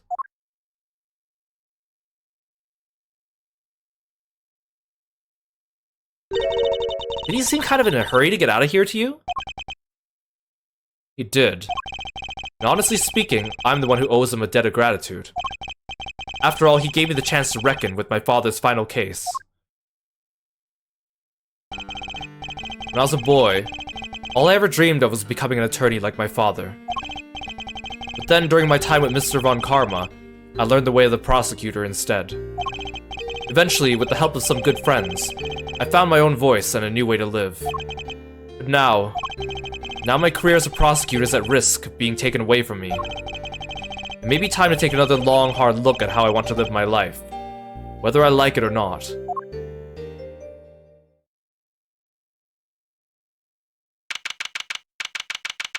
April 2nd.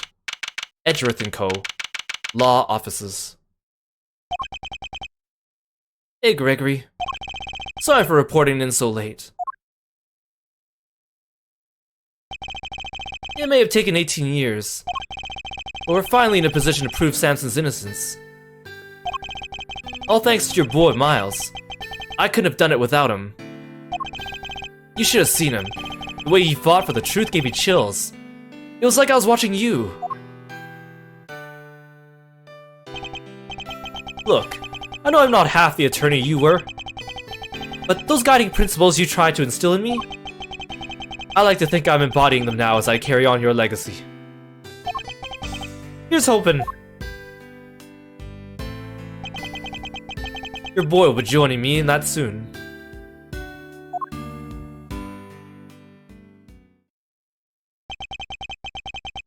Am I going to fight crime as a prosecutor, or help people as an attorney? What is the right answer?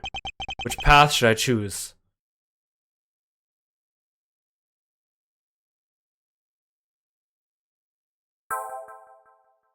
The end.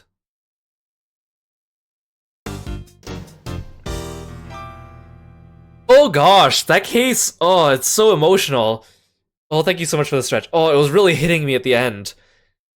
Like, every time, like, Judy was crying, every time Samson was crying, the end when Fender's talking to Gregory, I'm just like, oh.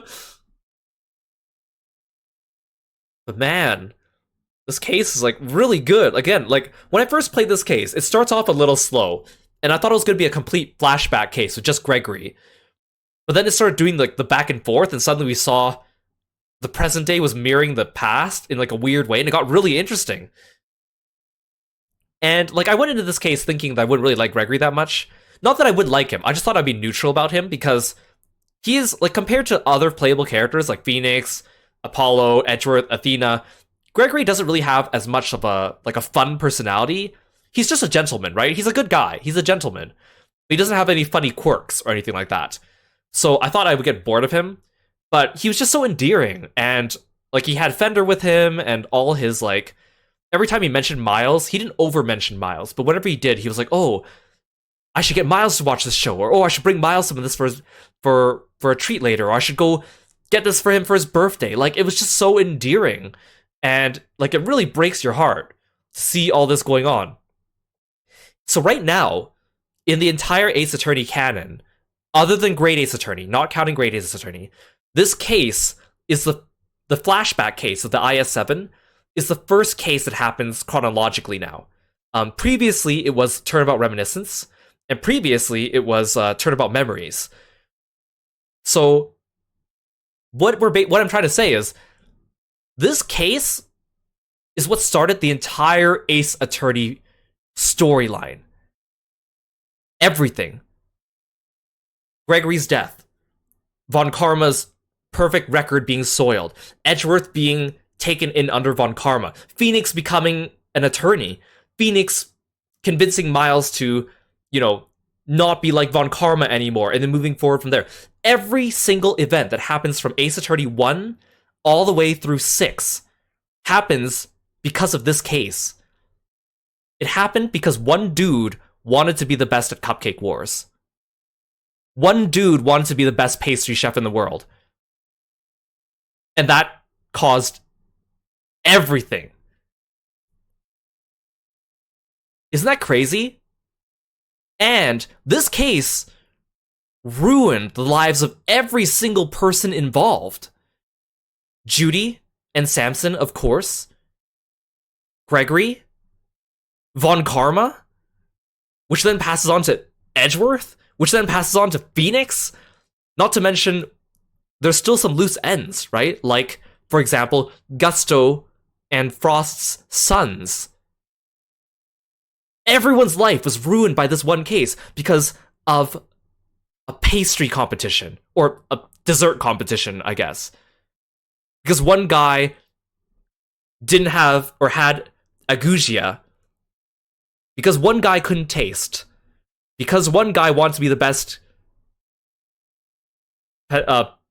confectioner in the world. So many people died and had their entire lives ruined. Isn't that just crazy? Just think and ruminate about that for a little bit. Just let that sink in.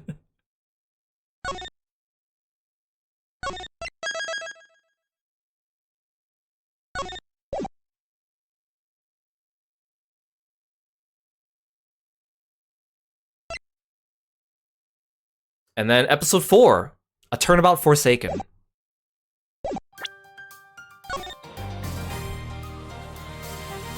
Oh, that was a ride. But I really enjoy it. I think that was one of my favorite cases in the series. I wouldn't say it's my favorite case in the series altogether, but that is definitely up there. Well, thank you so much for joining me today. Don't forget, this is only episode 3 too. This isn't even the final case of the game. This isn't even the second final case of the game. That was episode 3 of 5. There is so much more left to be had. Thank you so much for coming by, guys. I hope you enjoyed it too. Thank you so much for joining me, whether it was your first time or whether it was your second time going through this. I hope you had a lot of fun. Let's find someone to raid. I mean, I had a lot of fun. That was great.